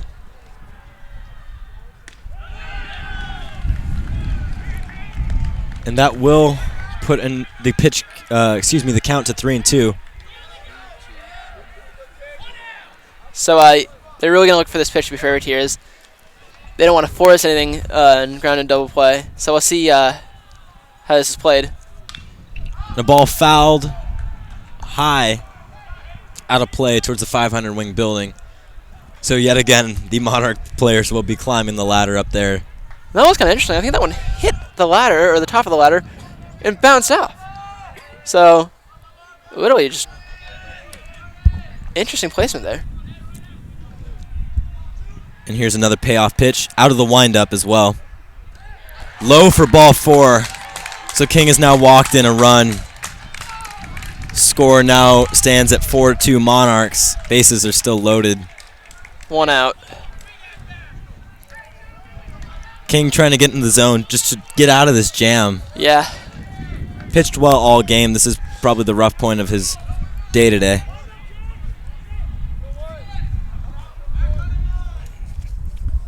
Number 11, Anthony Flores, up to bat for the Warriors as the King brothers chat for a quick moment yet again.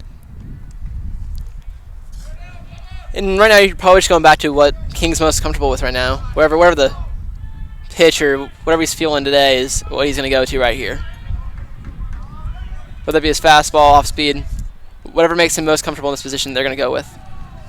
And here's the first pitch. Swung on hard and missed for strike 1.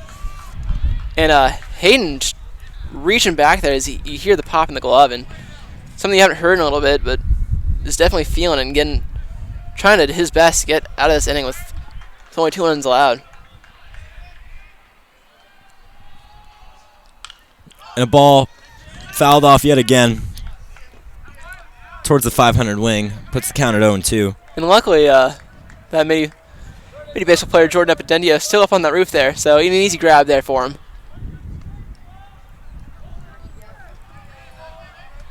King taking a second to get himself situated, wipe off the sweat.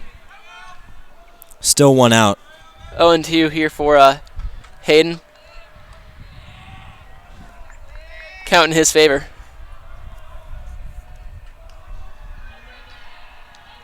And here's the pitch. And the ball hit hard towards center field. That's going to drop. 1 run scores. 2-run scores that will tie this game up at 4-4 with runners on first and second. Hayden King can't be too happy right now letting the lead slip away.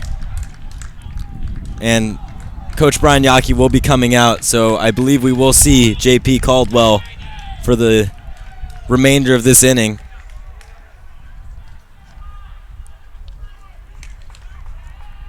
As that will be it for King tonight. Even though this inning may have been how he ended it, he did pitch a stellar game for the most part, doing very well. So overall, just a great game for Hayden. We'll join you right back after this pitching change.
All right, and Caldwell is done warming up. Just getting briefed on the situation by his catcher. Runners are at first and second with 1 out, top of inning number 6. And now the home plate umpire will be letting him know what his situation is. Monarchs with 7 hits today, Warriors with 4. Warriors have 2 errors, Monarchs have 0. So just for all you tuning in, the runners on base are currently Hayden's, so if they do come in theoretically, it will count against Hayden's ERA, not JP's. Correct. And that would be a first pitch strike for Caldwell. Caldwell's ERA is a bit high on the year for right now. It's 3.89 with 9 innings pitched.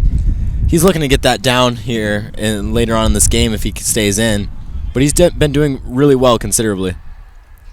A pitch outside and in the dirt for ball 1. Yeah, so move that to 1-1 here. Runners again on first and second, so. And this is, I believe, number 14 for Valley Christian, Wicklander, batting. And here's the pitch. And a ball hit high but mid-center field. Yang's able to make the catch, and there will be no attempt to tag on that play as the ball was fairly shallow. Yeah, it's a nice little out there by Caldwell, coming right into the game. Give him a little confidence. Now with 2 outs here in the inning. Looks like the Valley Christian head coach will be figuring out the substitution for the Warriors, as number 17, Steven Zobak, will be stepping up to the dish.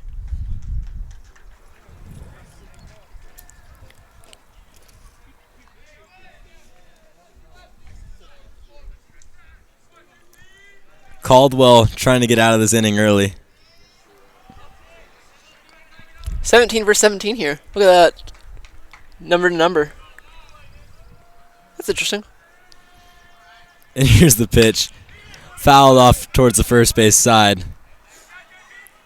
That is always a little weird when both numbers are facing at the same time. Or even former teammates. I mean, I really don't know, but often these guys have played ball for years in different leagues and levels. They might be playing against former teammates of themselves. Yeah, and I saw that especially when I have a brother who played some baseball for Bellarmine, and he used to play against kids that he grew up playing Little League against and Pony against, and so he'd, go talk to a guy from Mitty or Bellarmine and have some camaraderie there. And that was a ball in the dirt for, now the count is at 1-1. Still 2 outs here with runners on first and second. Caldwell pitching out of the stretch. Deals the 1-1. High and outside for ball 2. And a really good fan base here for both teams, actually.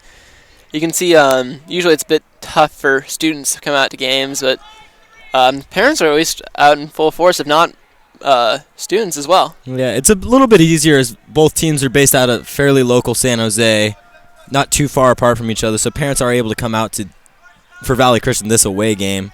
It's not always the case when you're playing teams far away. So that will be ball 3 on the outside. The general consensus among high school kids is it's not a super exciting sport to watch overall, but there's the handful and the handful of people that do love it, and I'm sure you all tuning in love it as well, if not have a family member out here playing. And here's the 3-1 pitch from Caldwell. High and outside, and he will walk a batter to load the bases. This seems just a little familiar from earlier this inning. We'll see if he can get out of it. And now number 22, Ryan Belomini, will be batting for the Warriors, as Coach Brian Yockey will come out and have a quick chat with Caldwell. So a pretty long inning here for the Warriors. Finally got their bats going. The only inning they scored runs in. They've got 4 hits and 4 runs, so. This has definitely been the inning for them. And looks like after the chat, everybody's back to their spots. So we'll continue it here, as Caldwell does ask for a new ball.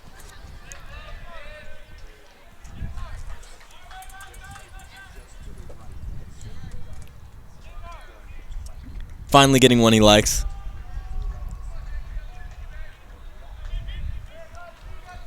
Runners on every base. The infield is playing pretty back. Outfield at normal depth. Yeah, and so the infield's back just because they're playing for the out. They want to avoid a ball in play at all costs. And here is the first pitch towards Bellamy. Right down the middle for strike 1. Very stellar pitch there from Caldwell. That put him out the first pitch strike, give him some confidence, especially here with bases loaded. 0-1 low in the dirt, checks his swing, but ruled ball 1.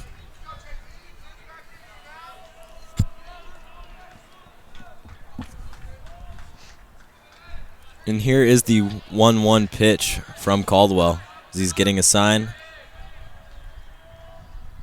And a ball hit towards the right line. Foul. Very close. The runners will go back to their original positions. You got to think the whole Monarch bench was holding their breath on that one. As it was a pretty close ball there, just landing foul.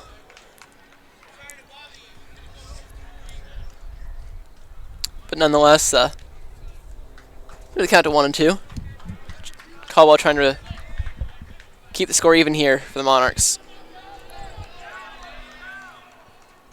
And we'll see what happens here as their umpire still has time calls. The batter is taking a little bit longer to get back into the box, get situated.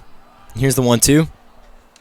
Low and outside for ball 2, evens the count up.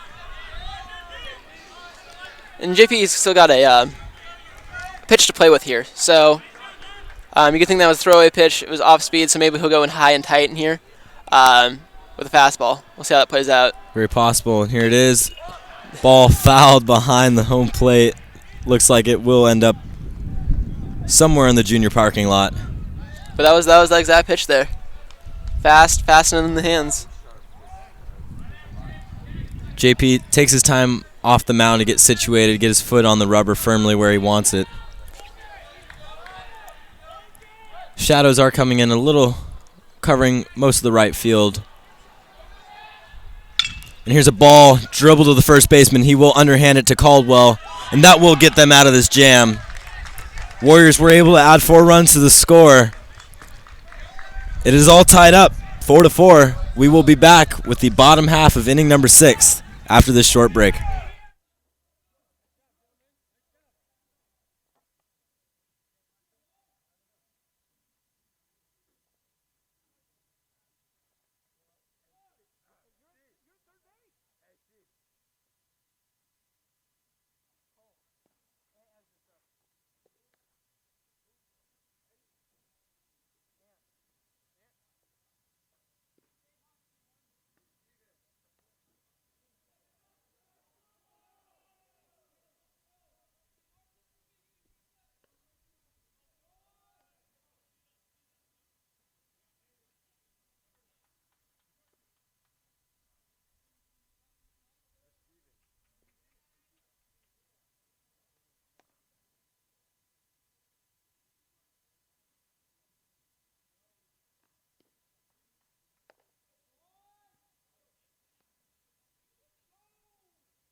And we are back in the bottom half of inning number 6. Shortstop Tyler Jochen leading things off, taking a first pitch strike. 0-1 count for him. And a little excitement as we saw some runs score last inning. But overall, a pretty consistently flowing game. Ball in the dirt, for 1-1.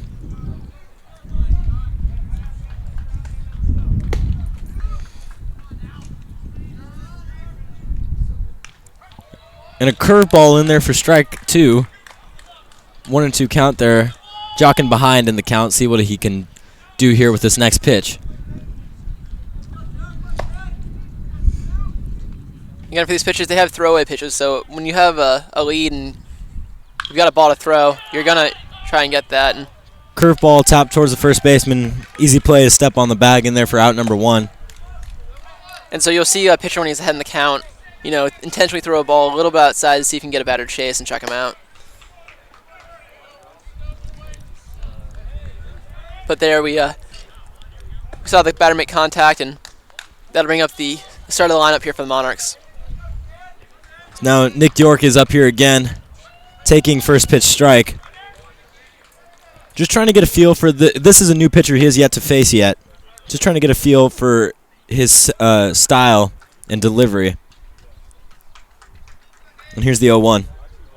In the dirt for ball 1, evening the count out at 1-1. Stork's had a pretty good day. I believe he's 2 for 3 on the day. I think that's correct. He's definitely been one of the power hitters for tonight's contest. Not only that, just on base, he's had tremendous speed. He will be taking strike 2. Almost checked his swing, but not quite. And number 27, Eric Yang, is on deck for the Monarchs. And here's the 1-2. In the dirt again, evening the count out at 2-2. So a bit of a battle brewing here between York and the Warriors pitcher.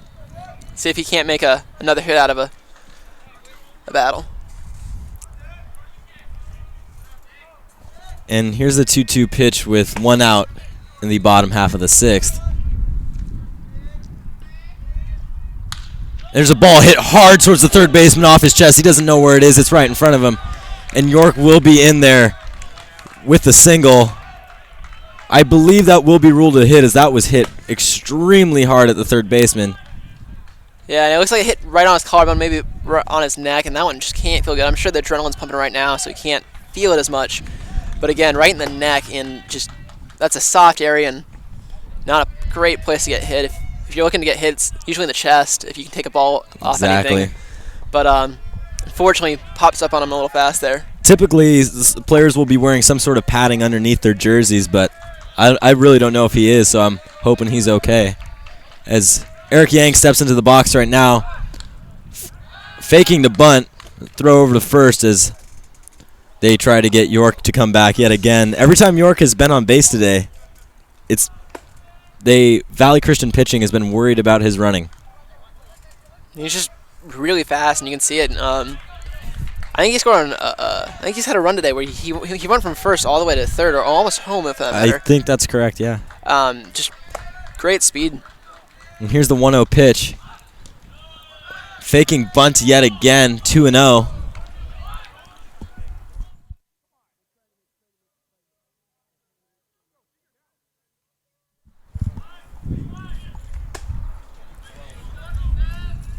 Scores correction there. The count is now at 1-1. Home plate umpire did change that there. Here's the pitch. Dribbled towards the left side. Third baseman is not able to pick up the ball. So that will now leave the Monarchs with runners on first and second with only 1 out in the bottom of the 6th. I believe that will be ruled an error. It could be. It was a little dribbler there. And so it can be hard, especially to play on the turf as it bounced, hit the turf first. So we'll see how they score that. And I do believe it's an error as they bumped that up to 3 errors for the Warriors today, and 1 respectively for the Monarchs.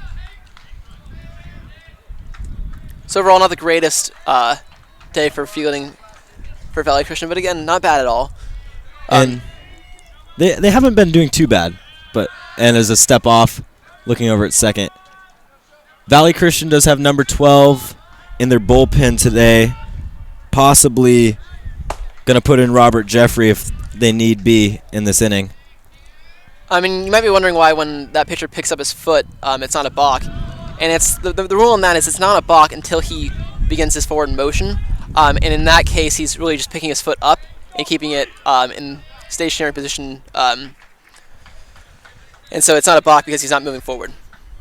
Correct. And senior Hayden King taking ball 1 there in the dirt. Looking back at second, here's the 1-0 pitch.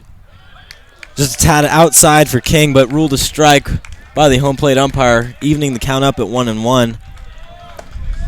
King, after coming out of the game pitching, is looking to redeem himself in a way, helping out his team get another run or 2 here.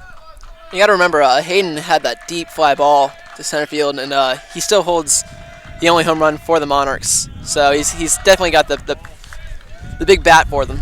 And a curveball outside, putting the count at 2-1. King is very disciplined at the plate, not swinging at every pitch. He's waiting for the one he wants. It's also harder for him as there's a left-handed pitcher facing him where a curveball could go away from him. And the pitch. Another breaking ball in there for strike 2. Count stands at 2-2.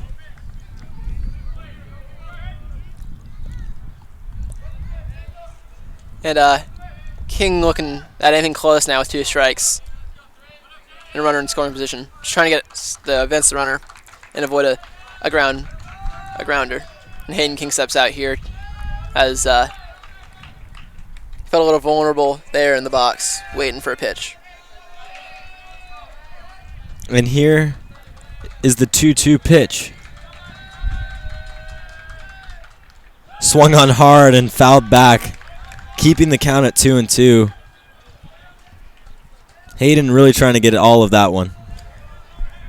Yeah, and a good cut there, staying alive. You know, if he can battle to where he gets pitch he really likes, and he can really open this game up. And a little breather here for everyone on the field. Hayden readjusts his gloves. Pitcher is taking a breath, trying to get himself situated. And we will see another 2-2 pitch coming up as soon as they're ready.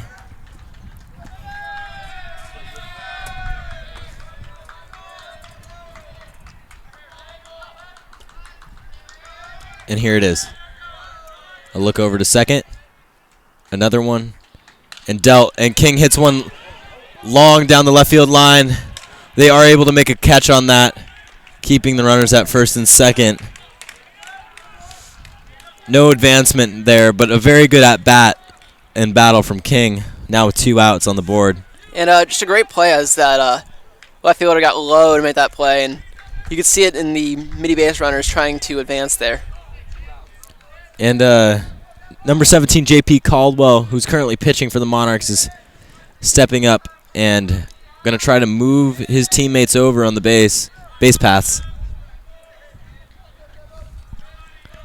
And the first pitch to Caldwell. Curveball in there for strike one. First pitch breaking ball is always tough to read. Exactly. You're going in there, you're thinking, maybe a first pitch fastball to get ahead in the count. And it comes at you with a curveball, and you're like taking it back a little bit, and especially the pitches thrown as hard as they have today. And here will be the 0-1 pitch to Caldwell. Swung on hard and missed for strike 2. Behind in the count here with 2 outs.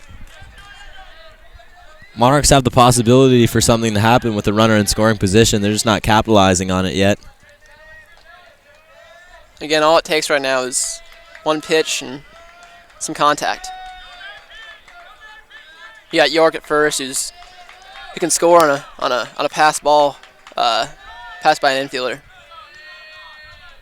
And look over to second and the pitch. Hit one hard, deep to left center field, That will fall before the wall. Monarchs will have 1 run in, and another one is coming. JP is in there with the 2-out double, advancing the Monarch lead to 6-4. And a little bit of a confident celebration there as JP starts shaking out, looking at his bench. He's like, yeah, I got that. I got that little swagger going on there. And that was a ball hit very well to deep left center. Nothing the Warriors could have done with that. They were just in the wrong position at the wrong time. But you also saw the sun play a little bit of a role there again as he's trying to track that ball, and the sun's riding his eyes there in left field. And Rupert will be up again, who earlier in this game, if you recall, had a double driving in 2 runs. We'll see what he can do here.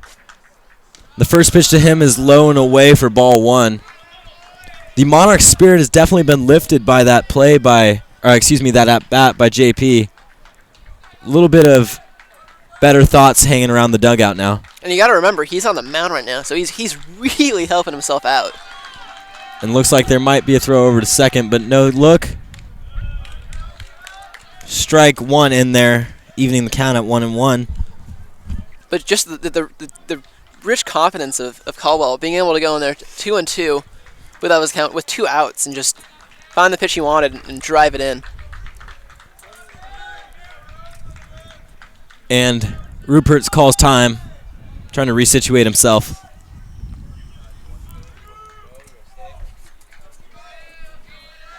Back in the box, ready to play. Here's the 1-1 pitch.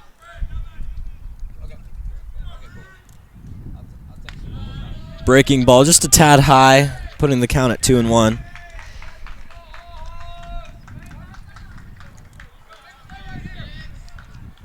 Sun is covering most of right field at this point. Left and center field are still pretty sunny, and the infield is right in the middle of it all. Weather's beautiful. But yeah, there's the shadows starting to creep in on the infield, especially on that right side there. And that pitch will even the count out at 2-2. But it makes the right fielder's job a little bit easier, not having to worry about sun, especially thanks to that new building out there. Yeah, any infield flies going a little bit beyond first or second base will be tough for the infield, though.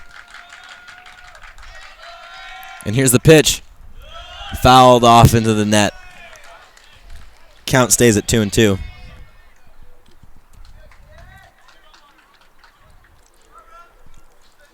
Alex Reyes, number 20, third base today, is on deck here for the Monarchs.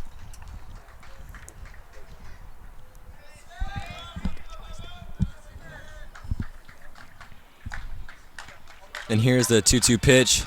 So you can hear the Monarch dugout trying to cheer on his teammate, and that will be a check swing, but the catcher will tag him. So that will end the inning, although the Monarchs are able to capitalize and add 2 more runs to their score. Current score is at 6-4 Monarchs. If they are able to close it out in this top half of the 7th, that will be the game. We'll find out shortly after this break.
And we are back with the top of inning number 7. J.P. Caldwell is still on the mound. Number 2, Trey Valaton, batting for the Warriors.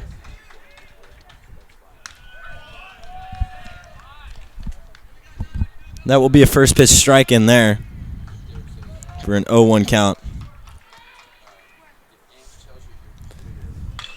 And a ball hit high and deep to left center field at the wall.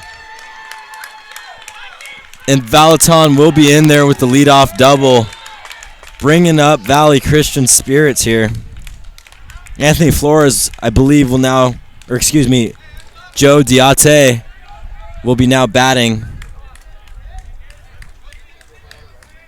with number 9, Dawson Brigman, pinch running for Valaton.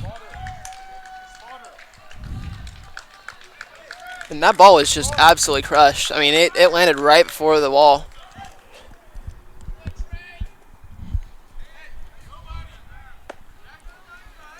And we're getting a few signs from the second baseman here after they were delivered from Coach Yaki, so they must have some sort of play in mind. And a lot of it's probably just to keep that runner at second. You really don't want him going to third. It puts a lot more pressure on the pitcher, and psychologically it's just an entirely different ballgame if that runner's at third. But again, even if this run does come in, the Monarchs still have a run in hand. And yes, this will be Joe Diate at the plate. Caldwell pitching now out of the stretch. Looks over to second. Throws over. And second baseman is not able to keep that ball in his glove, so regardless, that will be ruled safe. Luckily, though, it did roll out in front of him, so he didn't lose the ball behind him, which could have spelled trouble for the Monarchs there. Definitely better to keep that ball in front of you and in your eyesight. And the Diate has yet to see a pitch, and here's his first pitch. Fakes a bunt, and that, I believe, nicked his helmet. And that will put him at first base with a runner on third. That pitch just seemed to get away from Caldwell there. So that tying run now is on the base pass. Although he does have to stay at second because it would be that ball was ruled dead after it did hit Diate. So an unfortunate play there for the Monarchs, as the runner stays at second, but another runner is added to first. But now the threat of a double play is present. So you're thinking Caldwell, all you gotta do is get a ground ball here, and then it's just one out and smooth sailing from there. Yeah. Number 4, Nick Maricones, batting for Valley Christian, has the opportunity to either tie this game up or put in the go-ahead run. As now time is being called by, I'm not sure, I believe it's Valley Christian, bringing in their base runners to develop a plan on the paths, while the infield is going to talk to JP as the Monarch hitting coach is coming out to have a quick chat.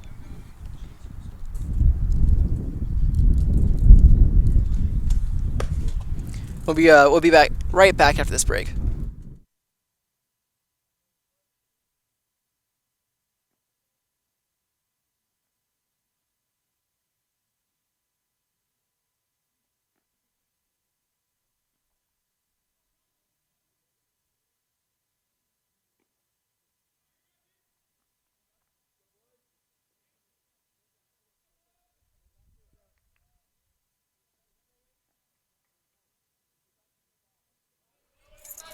And we are now back after that short break. Number 4, Nick Maricones, is still at bat and is yet to see a pitch, but he will be seeing one shortly from JP. As he steps back onto the mound, gets himself situated out of the stretch.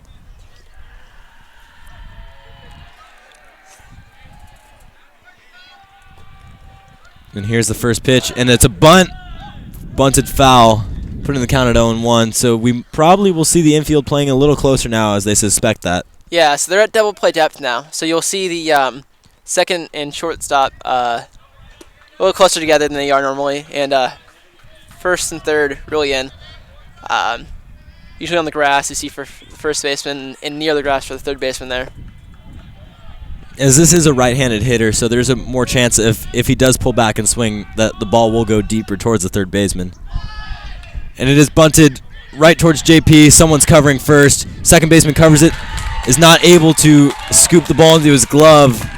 So now that loads the bases for the Warriors with no outs in the top of inning number 7. So yet another jam that the Monarchs are going to have to try to get out of. Again, Yaki having complete faith in Caldwell on the mound here. No one in the bullpen warming up, and as a pitcher, that gives you a little confidence. You know, knows that your coach doesn't want you out of the game, and this is your role. This is your pitch. This is your game. Yeah, Coach Yaki is also letting his outfield know to play a little bit farther back. Is now number 16, Eddie Park, is up to bat, who's been doing quite well this season. There's a very good chance we can see something happen from him. And that first pitch is going to be, I believe, ball 1. Yes, ball 1 on the outside corner. So what you see here is the infield knowing that they have a run to play with. So the runner on third isn't that much of a concern. It's more the runner on second, which is the tying run, that the Monarchs are really concerned about. Yeah, as that ball is fouled off to put the count at 1-1.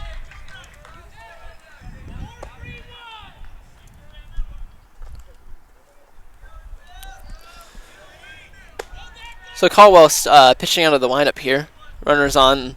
He's not too concerned about it. So whatever's most comfortable for him, he's going to pitch out of. Here's the 1-1. High and passes the catcher. Luckily, the Monarch backstop is fairly close to home plate, so it bounces back to him really quickly. Not enough time for a runner to advance. Yeah, you got a really shallow from home plate to the backstop there. So what you saw there was a pitch that hit the backstop and then bounced forward. And that completely rules out every opportunity for a runner to come home.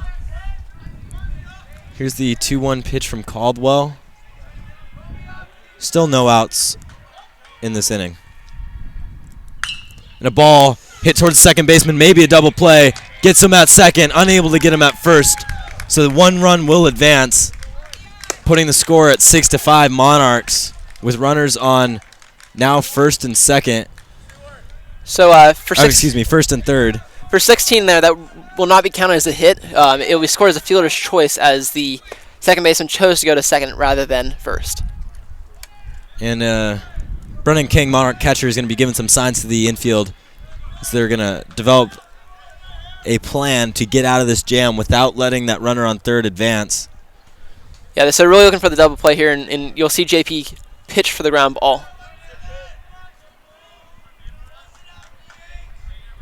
Coleman Brigman is up to bat as he takes a first pitch ball. That one went a little bit high there. Doing very well this season. Prior to today's game, he was batting .353. That has changed a little bit after his at-bats earlier, but still doing stellar work. And has 8 RBIs on the season, too. And a ball hit towards the first baseman. He's able to keep it in front of him. Underhands it to JP at first. He will get that out at putting 2 outs for the inning. But Valley Christian will be able to tie it up, putting things at 6-6. Is now Brennan King will take a moment to calm down his pitcher. If the Monarch first baseman was able to get in front of that a little bit more, he could have prevented the runner from coming home. But this will change the game up quite a bit. And that was almost about the perfect ball you could have asked for as a hitter there. It wasn't really quite fast enough where they could make a play home. And you saw that as the slower speed of that grounder kind of made the first baseman bobble the ball there. But nonetheless, got the play at first, and they've got an inning to play with, and they'll keep it. And number 11 Flores is up to bat, taking a first pitch strike. Batting .417 on the season, doing crazy good. A lot of Valley Christian has high batting averages, so they're doing some pretty good work this year. And JP deals the 0-1 pitch. And that's hit hard towards the third baseman. That will be a tough throw across the diamond, but he will make it, getting them out of this inning. So things are all tied up after the top of the 7th. We will see what happens when the Monarchs come up to bat after this break.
And we are picking things up in the bottom of inning number 7. Alex Reyes, number 20, up to bat. That one just a bit inside, taken for ball 1.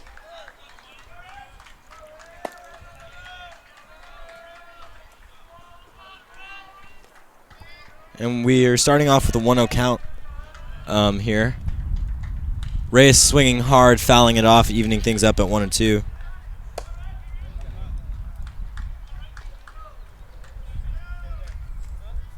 So 1-1 the count here. No outs. No on. We'll see what the Monarchs make of this bottom half of this inning. Swung on and missed, putting the count at 1-2.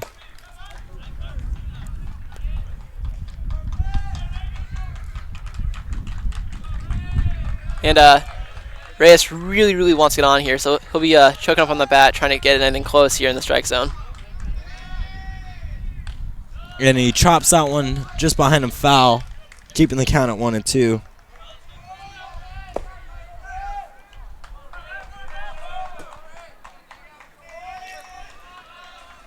And again, in recent past in this game, we've seen the Monarchs battle to where they can get on base, and so we'll see if Reyes can't do that here. And here's the pitch, high above his head, putting this count at 2-2.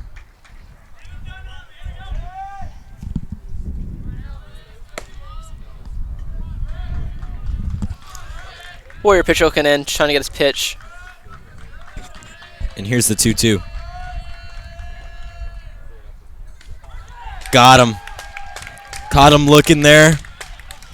Reyes is telling himself that was the pitch to hit. He just couldn't pull the trigger. That will be 1 out for the Monarchs here. And now, number 11, Josh Seward, is up to bat. Here's the pitch. Looks at strike one, right down the middle. Valley Christian pitching is being very consistent here. Seward batting .364 on this season with 4 RBIs. And here's the pitch. In the dirt, way in front of him. Easy ball to take. Evening things out at 1-1. And this batter here, this is kind of like the spot you want to be in, you know. Ball game's tied. Bottom last of the inning in 7th. Last inning of high school baseball, and you just want to get on base and help your team out as best you can. Seward's waiting for the perfect pitch right down the middle for him, hoping to pull one over to left field. And here's the 1-1. Very inside, almost nicking him. Putting things over at 2-1. As there's been a lot of hits batsmen today, and you don't normally see that too much in high school ball. Is it 3 on the day? 2, 3? 2 on the Monarchs, 1 on Valley. Yes. And here's the pitch. Hit foul, putting things at 2-2. Count is pretty even, could go either way here. And again, he's got a pitch to play with, so you might see a setup pitch just a little bit outside here and off speed, so they can come in tight with a fastball. The next one. On deck for the Monarchs is Brennan King, who's been doing amazing today. So that is a big threat for Valley. And here's the 2-2 pitch. Swung on that high ball just to stay alive. Worried it could have been called a strike. You know, in retrospect, that could have been one he took to get a full count here, but at this point in the game, you gotta swing anything close. And here's the 2-2. Swung on, foul tipped, caught by the catcher. Monarchs now down 2 outs. Brennan King could very well be their last chance to get a run this inning, or else we will go to extra innings. The new Sobrato building is casting quite a shadow over the infield now as the day is getting longer.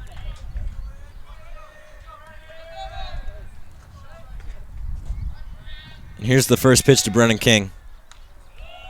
Swung on and fouled back into the net. 0-1. So remember, this is the bottom half of the Monarch line. We got Tyler Jockin, the senior, batting 9th. So if these two can get on, we'd have the top of the order coming around again. And here's the 0-1 to King. High above the letters for ball 1. Monarch bats have been very disciplined today in general, not swinging at too many crazy pitches. And that's nice to see as a coach, you know. Pretty sure that when your play goes up the plate, he's going to make smart decisions. And here's the pitch. Ball popped up high in the infield. First baseman coming in to call. Will make the catch. All right, so we will be going to extra innings. We will see you back at the top of inning number 8 in just a few minutes.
All right, we are bringing things back here in the top of inning number 8. Number 6 for the Monarchs, Jared Rupert, is going to take over on the mound. Hayden King did do a great job at the start of today's game, and JP did great finishing out for him. Rupert's going to try to come in here and keep things really tight for the Monarchs. As number 14 for Valley Christian, Wicklander's up yet again, taking a first pitch ball.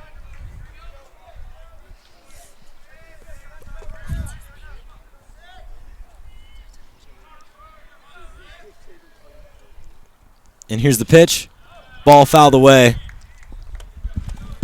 And what's been nice for Rupert with these 2 pitches, he's stayed consistently low, and that's just it's nice as an infielder because you know the ball is going to stay inside the infield, and you'll at least be able to make a play on the ball if nothing more. And here's the 1-1. High and inside for ball 2, putting things at a 2-1 count. And just a reminder for all of you today, we have a NorCal basketball game going on at 7 o'clock in the Fiend Gymnasium, as that will be strike 2. As the women's basketball team is taking on Sacred Heart.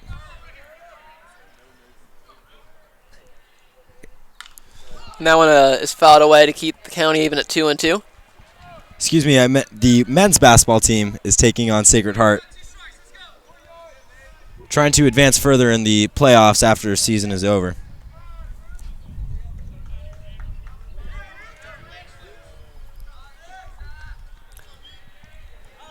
And here's the 2-2 pitch from Rupert.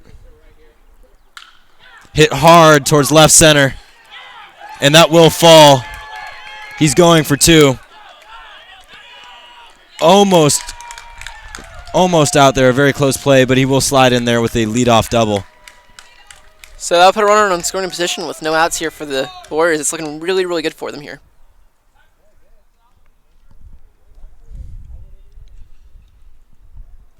And we will be taking a quick break as Coach Yaki is coming out to talk to Rupert, try to calm him down a little bit. Doesn't pitch a whole lot, so he's not used to the tough situations as much as the other experienced Mitty pitchers. We'll be back shortly after this.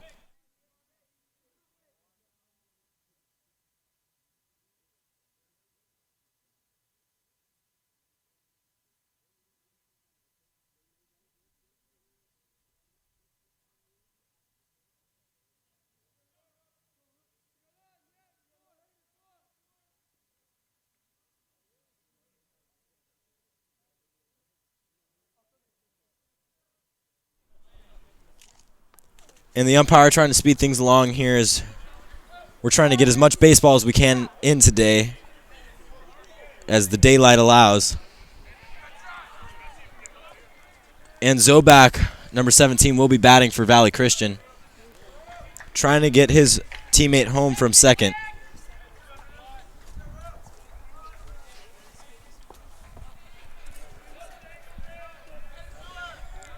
Rupert looking in, trying to find his pitch here with a man on second with no outs. And here it is. Bunts down the third base line, throw over to first in time, but he does advance the runner over to third with no outs. Putting a very dangerous runner very close to home plate. And yeah, that's a scary position to be in if you're the Monarchs, as you have a runner on third with one out. So literally a fly ball could put that runner in home. Now, number 22, Bellamoni, up to bat yet again. Been doing pretty good today. Earlier, before today's contest, he was batting .316 on the year. Hoping to improve that right here. First baseman playing way in, expecting a bunt. Yeah, overall, the entire infield is playing in, trying to make sure that run doesn't get to home base, because that would put the Valley Christians in a lead, and that is the last thing these Monarchs want. Outfield playing a little deeper in than normal as well, as that is a ball in the outside corner, 2-0.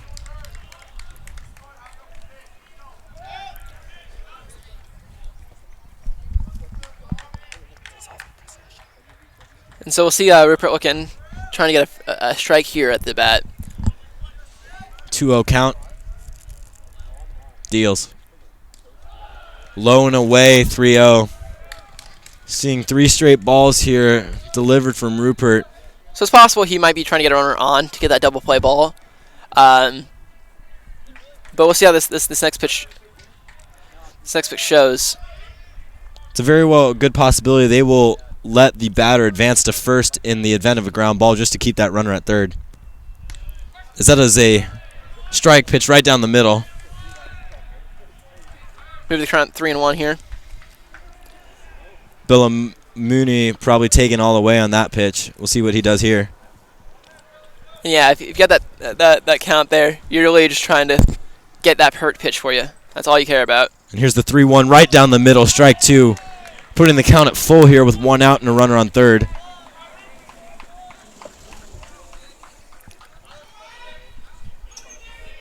Rupert taking a quick breather, getting himself into the zone. Yeah, you're just really trying to keep your composure here late innings. The score is ever so important. And the full count pitch, just a bit high. He will walk the batter onto first base, but this does put the double play possibility into account. And you'll see the infield shift to reflect that as well. So you see the second baseman and the shortstop moving back closer to each other, and first and third at their normal positions, respectively. Dawson Brigman, one of the stellar Brigman brothers, up to bat for Valley Christian. Trying to make something happen here with 1 out.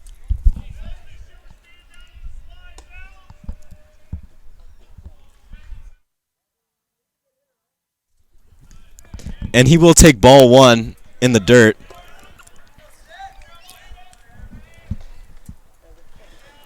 Yeah, and I'm sure for both these pair of brothers, it's fun to play with your family members. You know, you got to think about the years you spent together, and you're just creating more memories here on the field. And a ball thrown over to first base, not in time. Rupert trying to keep those runners close to the bag.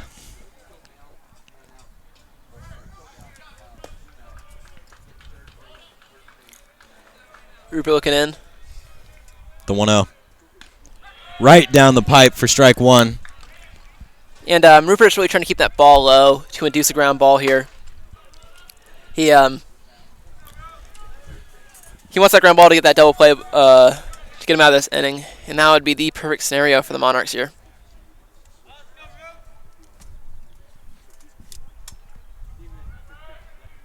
Here's the 1-1 pitch, swung on and missed. Strike 2. Putting Rupert ahead in the count, making things 1-2.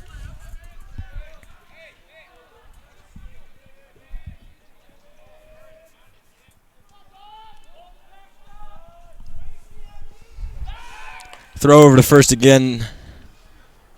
Not even close. And I'm not quite sure they're concerned about the steal here as much as they are trying to get that runner as close to first base to allow time for a double play ball.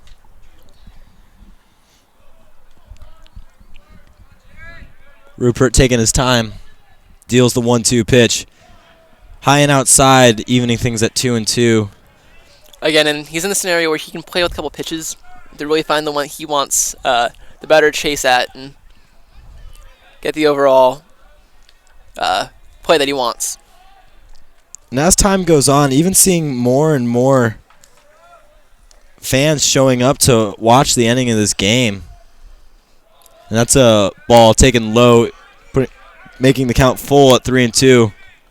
Still one out here in the top of inning number 8. And some of those fans are teachers coming out after a couple sessions of grading. Just come out and enjoy this nice evening and watch some baseball. We've also seen a lot of students finish with their club activities for today or Les Mis rehearsals, showing that some support for the Monarch team as the ball is hit towards first baseman. Jockin is able to hold on to the ball to get him out at second after dropping it.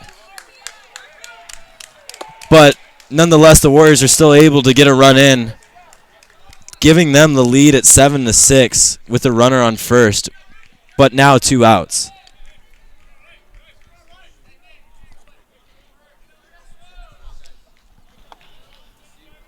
And Brennan King will be coming out telling Rupert a few things just to help him calm down and develop a plan. That was by no means his fault there. That was just a mismatched play, and end result is not in the Monarchs' favor. And the quick little debate between the Valley Christian head coach and the base umpire, nonetheless the call stands. As now number 10, Diate, is batting for the Warriors. Batting .267 on the season.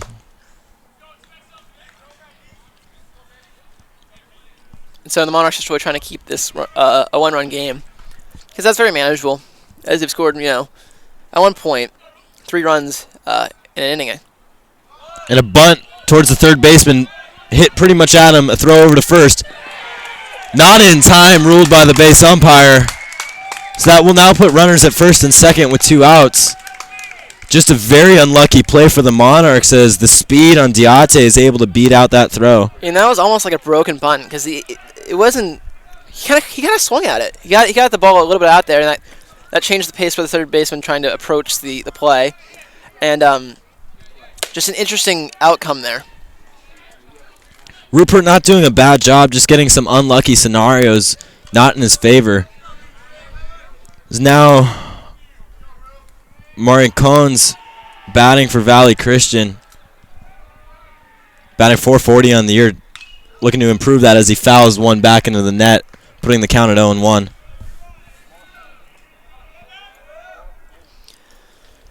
Yeah, and this is the pressure point here for the Monarchs. They really, really want to keep this at a one-run game. And now with a runner at scoring position, it threatens that want.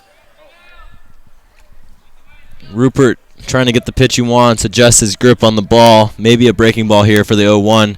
In the dirt, evening things out at 1-1.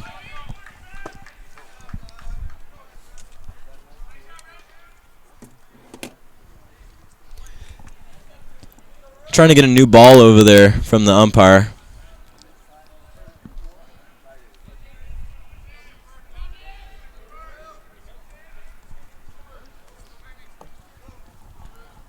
For all of you out there that couldn't see, the second baseman just gave some signs to the infield that were first delivered to him by Coach Yaki. He's in the best position to deliver those to everyone. And here's the 1-1. Swung on and missed. A little low for putting the count at 1-2. That's the one thing, even when runners do get on, Rupert's been throwing the ball consistently pretty low. And that's allowed them to avoid any big hits here. And Rupert still pitching out of the stretch with runners on first and second. 2 outs. Count stands at 1-2. And here's the pitch. Swung on and hit pretty high right towards Hayden King in center field. He's able to put that away. Warriors were able to capitalize and add a run to their score.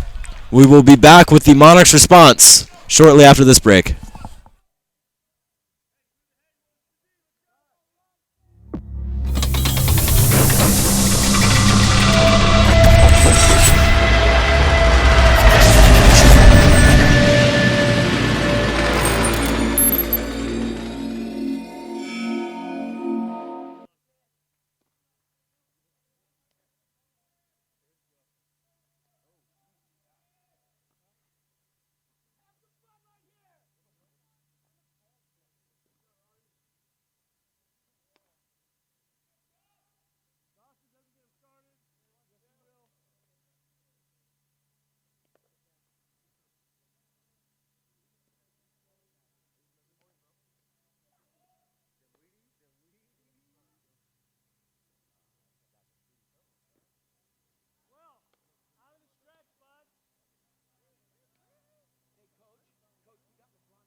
All right, folks, we're picking things up in the bottom half of the 8th.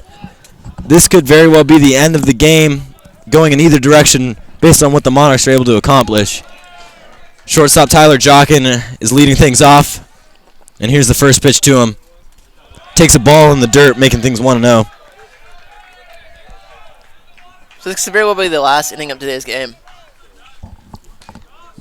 It's still not super dark out here, so they could get in a good another 20-30 minutes of playing time, but in a little bit it will be very dark.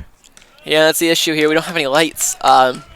Jockin takes strike 1, evening things out at 1-1. Yeah, no lights on the field does make it very difficult for nighttime games. That's why our games do start pretty early in the day. And the 1-1 pitch to Jockin. Taken outside, a very good eye for 2-1. And Jockin's been a pretty consistent hitter all season long.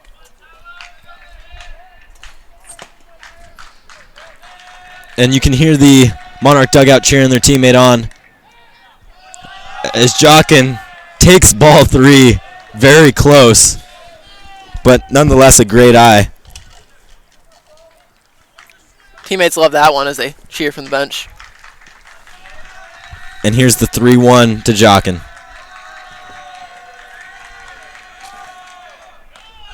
Takes ball 4. Monarch enthusiasm is growing as Jockin is now on first base. Got the elephant ear out of his back pocket. And here's the great thing from the Monarchs. This is the top of their order. So young stud Nick York coming up. Very good possibility to make something happen here.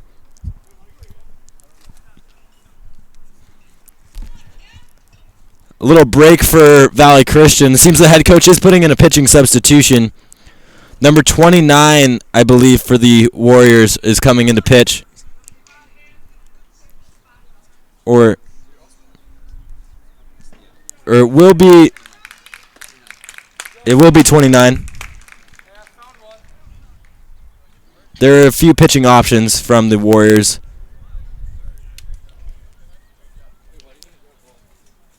Number 3 is in the bullpen.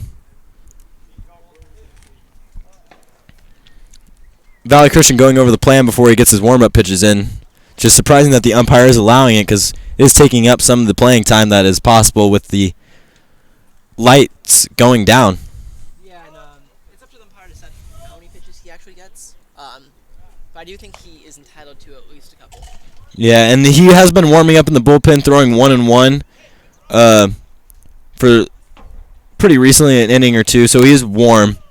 Been throwing a pitch for every time Valley Christian has thrown a pitch.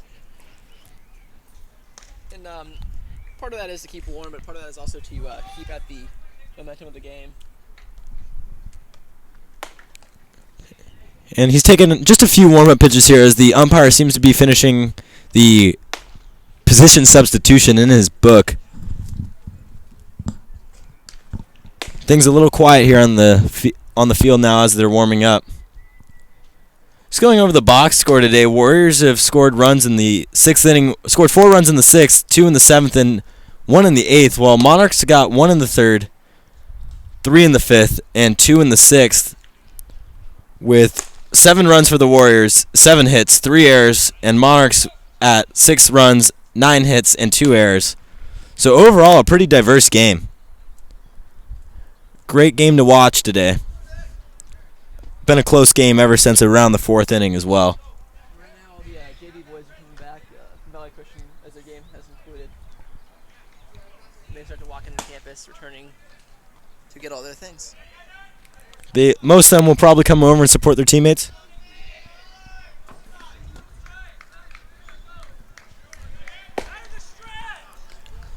And so we have the JV boys coming back in, completing their game, joining back to Mitty, not only to watch their varsity teammates play, but to retrieve all their things from their lockers. And Tyler Jockin taking a pretty generous lead over there on first as Nick York grounds one to the third baseman. It will be an easy play over to first. Getting out number 1 on the inning, but advancing Jockin into scoring position. So something could very well happen here. Yeah, that was a chopper there, so it didn't allow enough time for the play at second to be made, which would be the best outcome for an infield grounder there. And senior Eric Yang batting yet again, hoping to send Jockin forward either to the third or home, ideally home, to get this game tied back up. Only 1 out.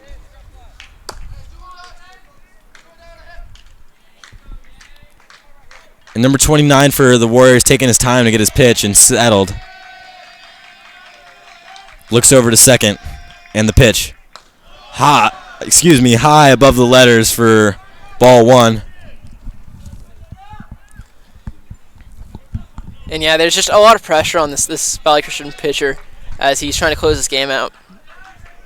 He is in a safe position here. No, he's not. He's counts at 1-0. Ball a little low and away, but called strike 1, evening things up. Eric Yang taking his time at the plate, just waiting for the perfect pitch.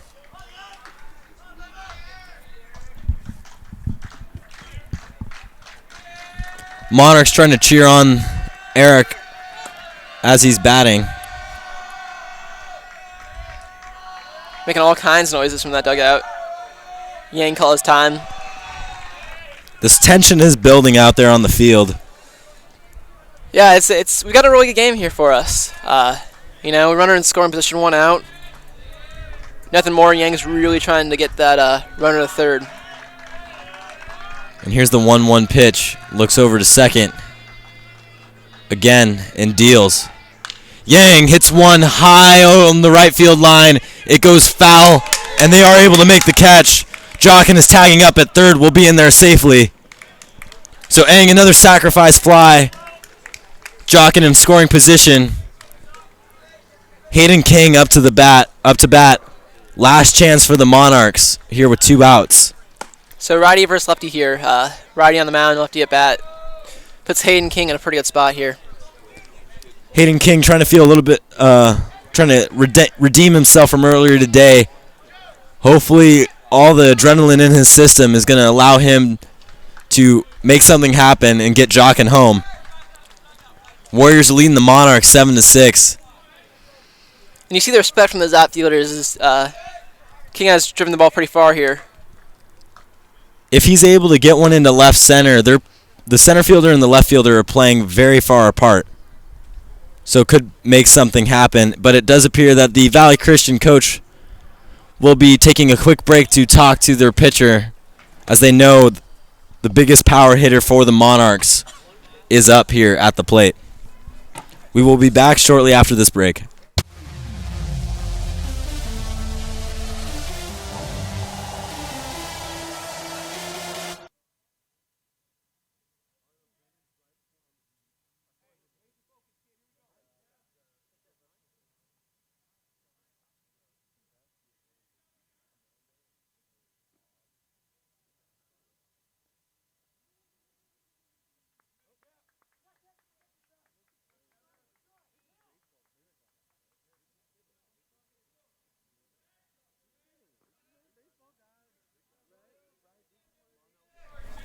And we're now back.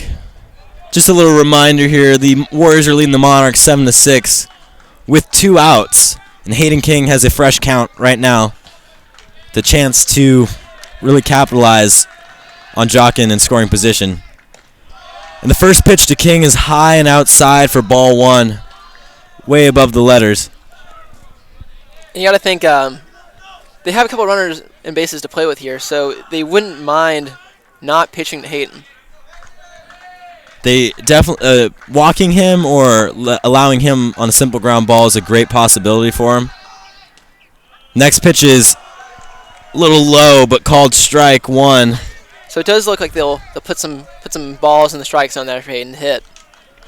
They are very nervous because anything in that meat spot for him will travel far.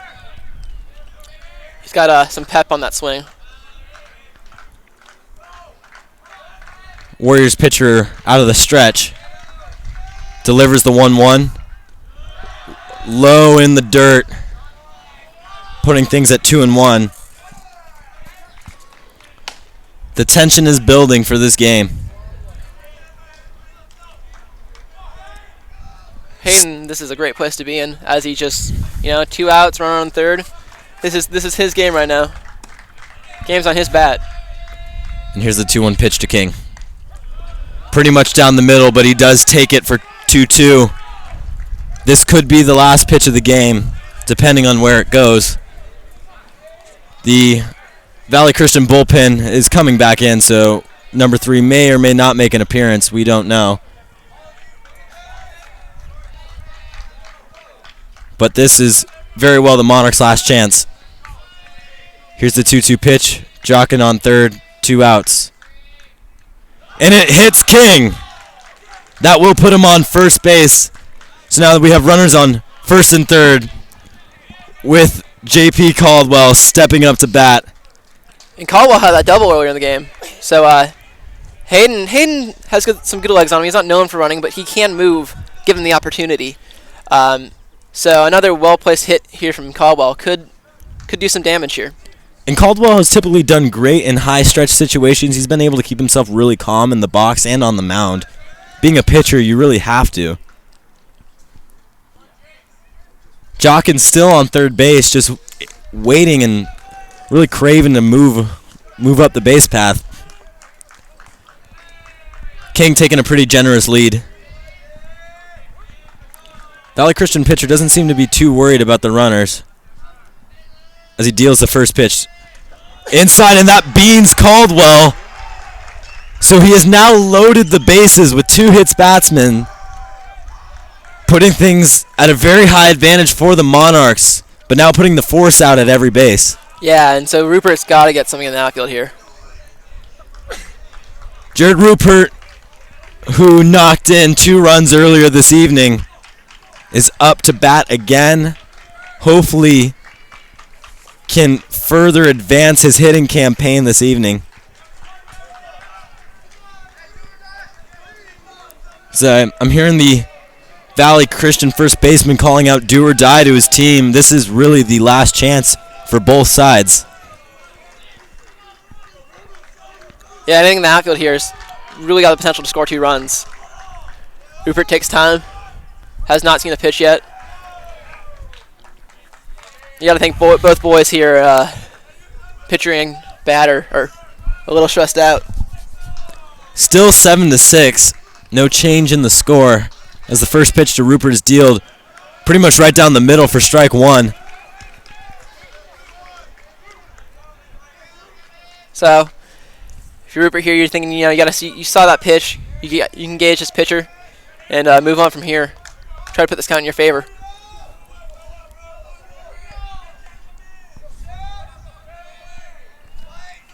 And here's the 0-1 pitch to Rupert. Checks his swing. And the base umpire rules that he did not go, so that will very well put the count at 1-1. So smart hold there by Rupert, checking his swing. Definitely puts him in a better place than he would be 0-2.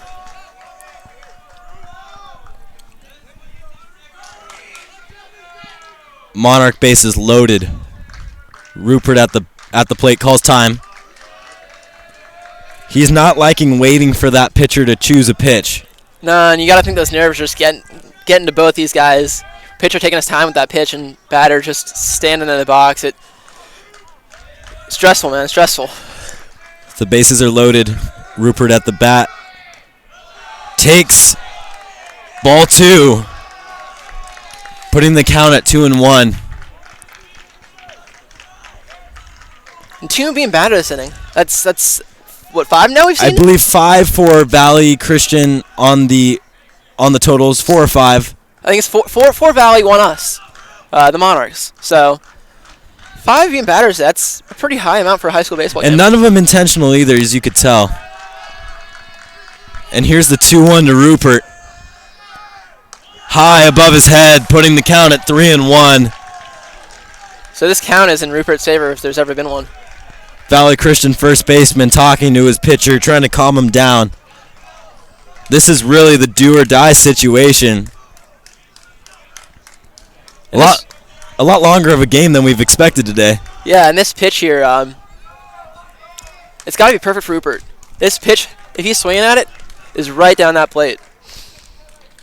Coach Yockey, or Rupert knows that, and Coach Yockey has the confidence in his team. And the team's cheering on Rupert. All the base runners taking a good lead. The 3-1 pitch is dealt. Taken. First strike, 2. Making things full count. 2 outs. Bottom of inning number 8. Warriors leading the Monarchs 7-6. This is the time for Rupert to come through right here. This is the pitch. This is the place to be if you're a hitter.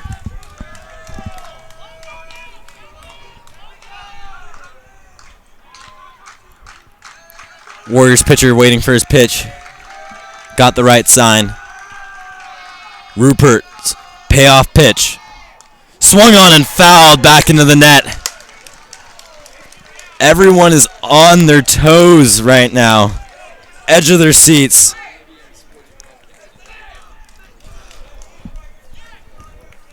Just a crazy game today, really. The sun has set, so we're not getting too much playing time left. Lights are starting to come on here at Archbishop Mitty. And again, Rupert will see a 3-2. And the payoff pitch is not dealt as the Warriors step off the mound.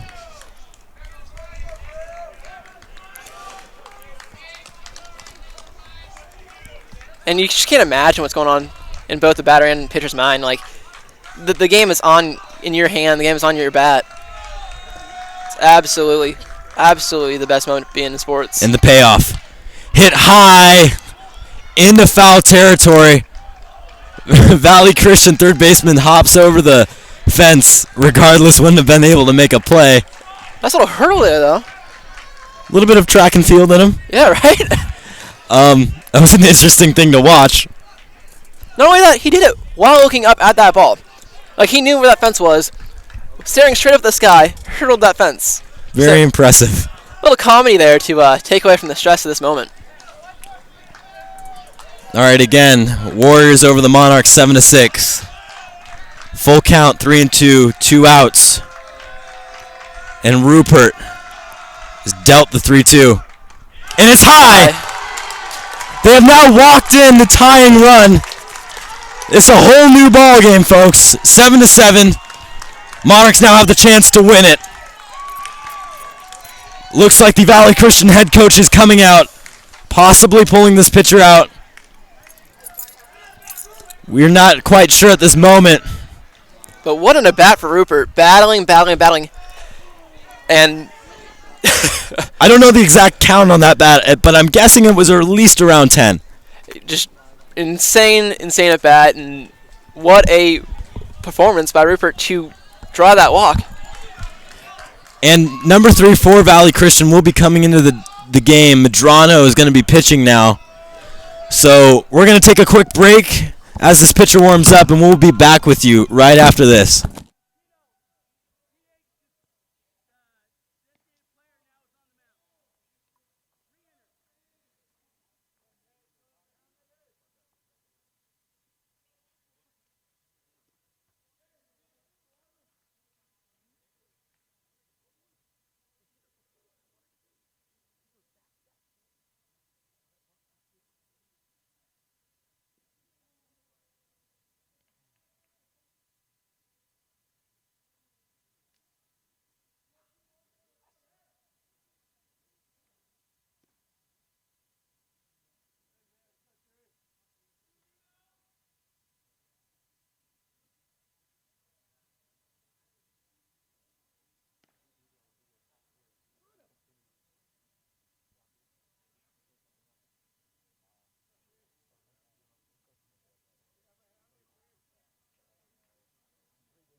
And we're back. So I put a little reminder for you. We have runners at first, second, and third. The bases are loaded. 2 outs here in the bottom of inning number 8. Tie game 7-7. Number 20, Number 20, Alex Reyes is up to bat. Everyone is on the edge of their seat here tonight. And Reyes is most likely going to be taking this first pitch. Unless it's perfect, you know. And it's in the dirt behind home plate, but again, as we said earlier, the backstop is very close, so there's not enough room to really get a run home. And Hayden King on third isn't the fastest runner out there either. He can hold his own, but by no means is he the fastest man on this team.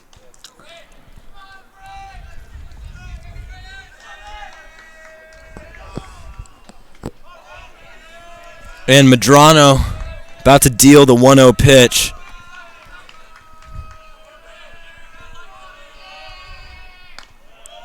Called strike 1, evening things out.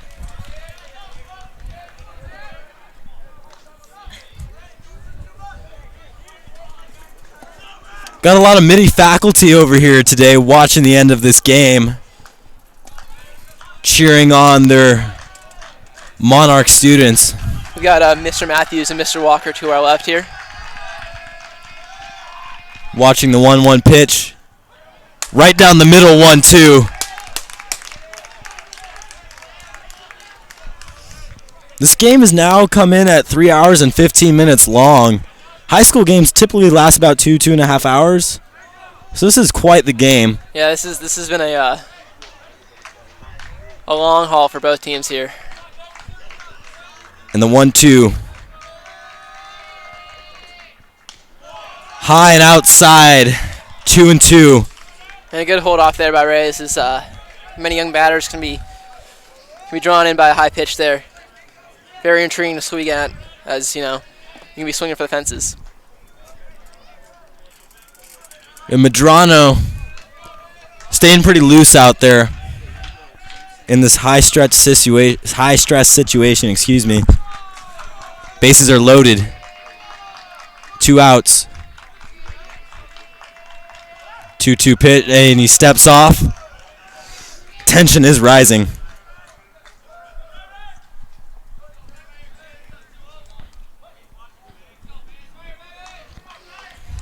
So we do this once more.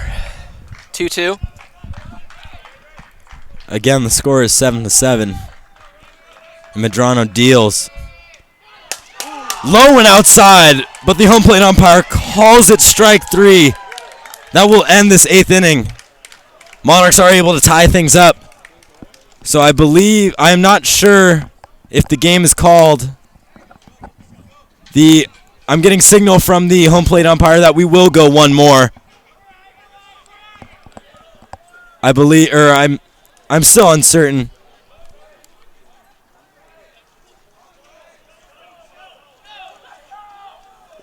We are going one more. We will be back after a short break as the Monarchs warm up very quickly on the field.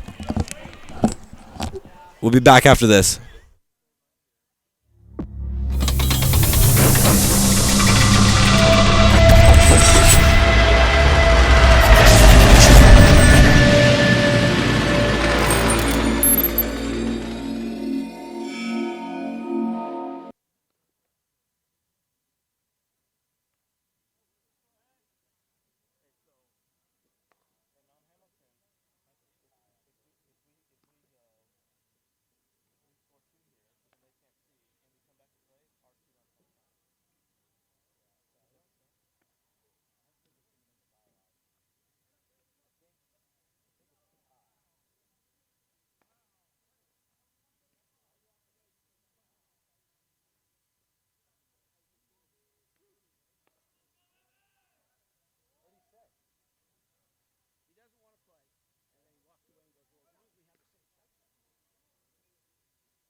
And we're back here in the top of inning number 9. We are playing long innings today. This is just like a major league game.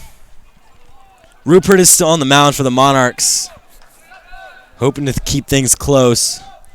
And if the inning follows like it was last time, it will almost certainly be the last inning we play today, as there's no lights on this Mitty field, and we are... And number 18 hits one towards right field, and Eric Yang is able to make the catch in the air.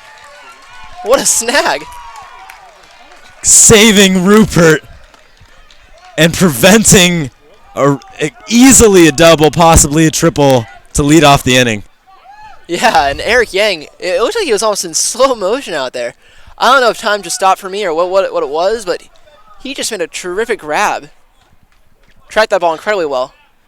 No, ball in the dirt to Coleman Brigman, putting the count at 1-0, but that was a first pitch that was hit very well. Just unlucky based off of the location. And that next pitch is coming in there at strike 1. Evening things out at 1-1. And here's the pitch in the dirt for ball 2.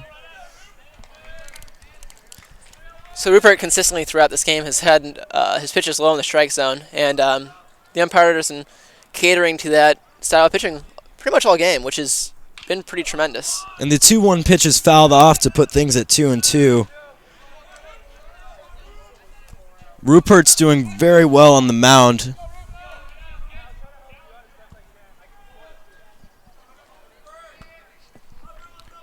And the outfielder's definitely having a tougher time seeing the ball, as their ball's hit right towards the second baseman.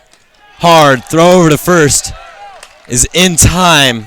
Rupert's doing a stellar job. 2 outs to start off the inning. Monarchs are itching to get back at the plate to attempt to win this game. And Rupert's really gotten into a groove here. Probably his best inning he's pitched so far. Definitely better than his first, but it's still doing a great job. At least through 2/3 of it. And here's the pitch, fouled off towards the 500 wing, but not above it this time. 0-1 to Flores.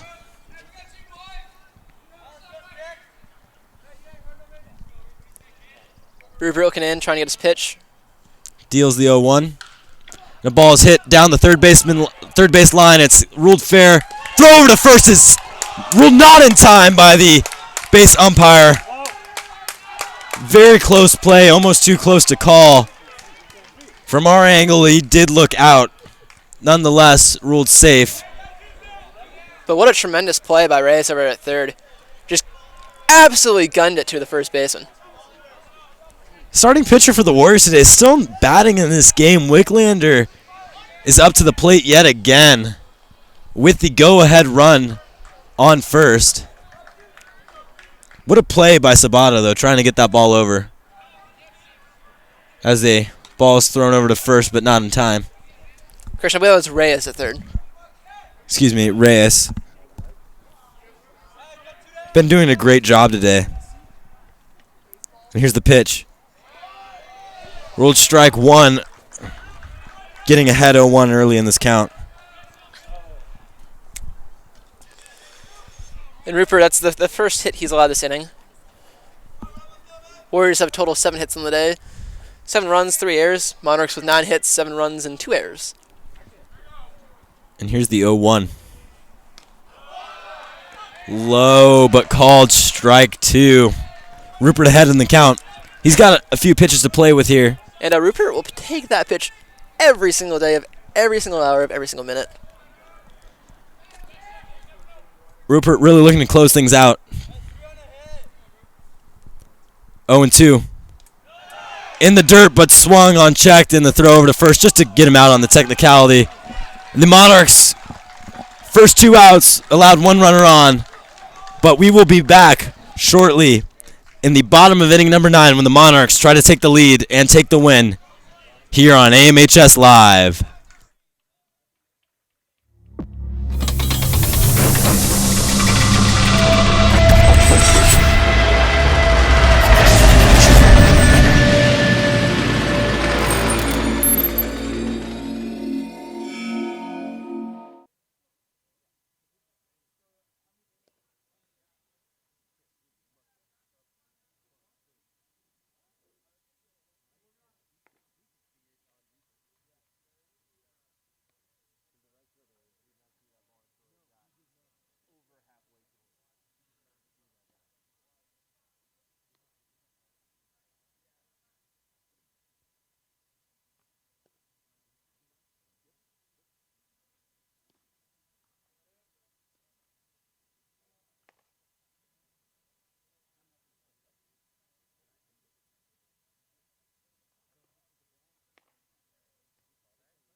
And we're back in the bottom half of the ninth. Regardless of how this inning turns out, this will be the end of today's game as we're running out of daylight. Things are getting pretty dark. The ball's getting harder to see. And number 13, Cody Thurber's stepping up for the Monarchs. But Warriors are going to step off for a brief moment. And here's the pitch. Hit hard towards the third baseman. Fumbles with the ball. Throws it over. Out of play. So Thurber will be reaching second base. That will be an error on the third baseman. Almost hitting some of our women's softball players watching the game from the first base side. That was a pretty wild throw there. That's the second time that's happened today for the Warriors, and that one will be ruled an error. And the Monarchs will be content with it as Thurber takes second base. And Brennan King, who's been doing quite well this year and today even, is batting now for the Monarchs with a runner in scoring position. Monarchs' go-ahead run and the winning run is on second. Whole team is hyped up right now. And I think that was a balk. I'm not entirely sure. They just moved him over to first, so that must have been a balk, which now puts runners at first and second with no outs for the young stud Intentional. Tyler Jockin. And excuse us, that was ruled an intentional walk, right? Yes. So Tyler Jockin stepping up to the plate.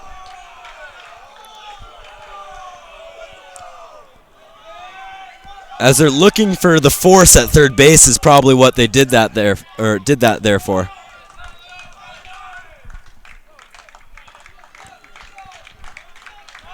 No count here with Jockin, runners on first and second. And the pitch. And he goes to bunt towards third. They're able to get the force at third, but this will keep runners at first and second. So that does put the threat of a double play here. But remember that we've got Nick York, who's batted pretty well today. I think he's 500 today, and he's the leadoff man for these Monarchs. Top of the lineup, always a great sign for the Monarchs. Yaki's entire lineup, though, is normally pretty stacked. But we can expect something good out of the freshman to come right here. Now there is one out with runners on first and second. I think that scoreboard is the shining the brightest thing out here on this field. York's going to take ball one. Just trying to read his pitch. I think you are correct about that. That orange or yellow tinted light is shining out onto the right fielder. And Nick swinging his bat, just trying to keep loose. 1-0 pitch, excuse me. Taken for ball two. Things are getting very close.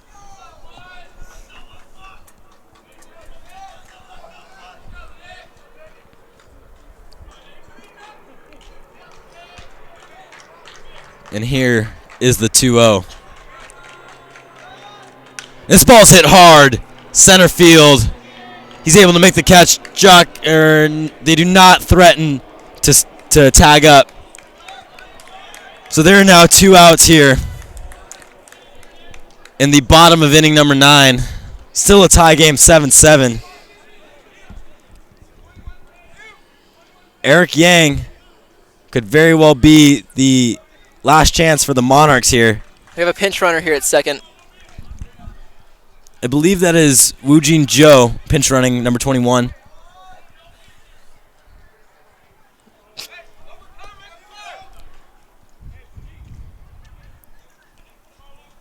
So 2 outs here in the bottom of the 9th. Probably one of the most high-stress situations of this entire game. Yeah, and here for the Valley Christian.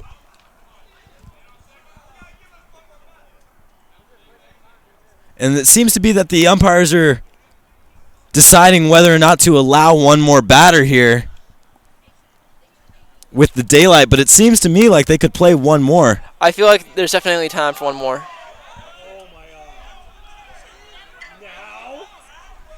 And based on the reactions from the Monarch dugout, the umpire has just called the game.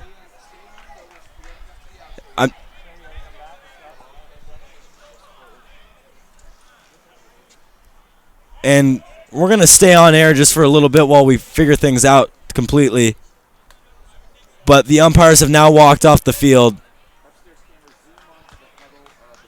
So that will put an end to today's game. Not a great way to end it. The Monarchs are very unhappy they didn't get a chance simply based off the lights.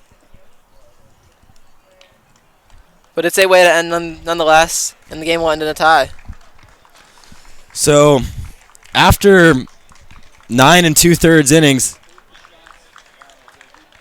it will be a tie. Warriors 7, Monarchs 7. Hits for the Monarchs today. They had 9 to their name with the Warriors 7. 4 errors for the Warriors, 2 for the Monarchs. We've hoped you enjoyed this afternoon's and this night's ball game. Monarch Baseball is a production of AMHS Live in association with Archbishop Mitty High School. Today's webcast was directed by Angela Smith. Our audio engineer was Justin Arroyo. And a special thanks goes out to our pre-production crew of Angela Smith, Reese Lagu, Justin Arroyo, Carter Avillan, Simon Liu, who produced all of our amazing graphics and effects. Angela Smith provided us with all of our in-game stats. And last but not least, all of the outstanding pictures from today's game were thanks to camera operators Chase Paparotti, Douglas Albert, Simon Liu, Tiana Chan, and Becky Nino. Please join us again for our next webcast this upcoming Saturday, March 18th, when the Monarchs will take on the Bellarmine Bells. And be sure to please subscribe to the AMHS Live YouTube channel to keep up to date on all of our events and receive alerts for when we go live. For Max Fischler and the entire AMHS Live crew, this is Johnny Nelson saying goodbye for now, and thanks for watching.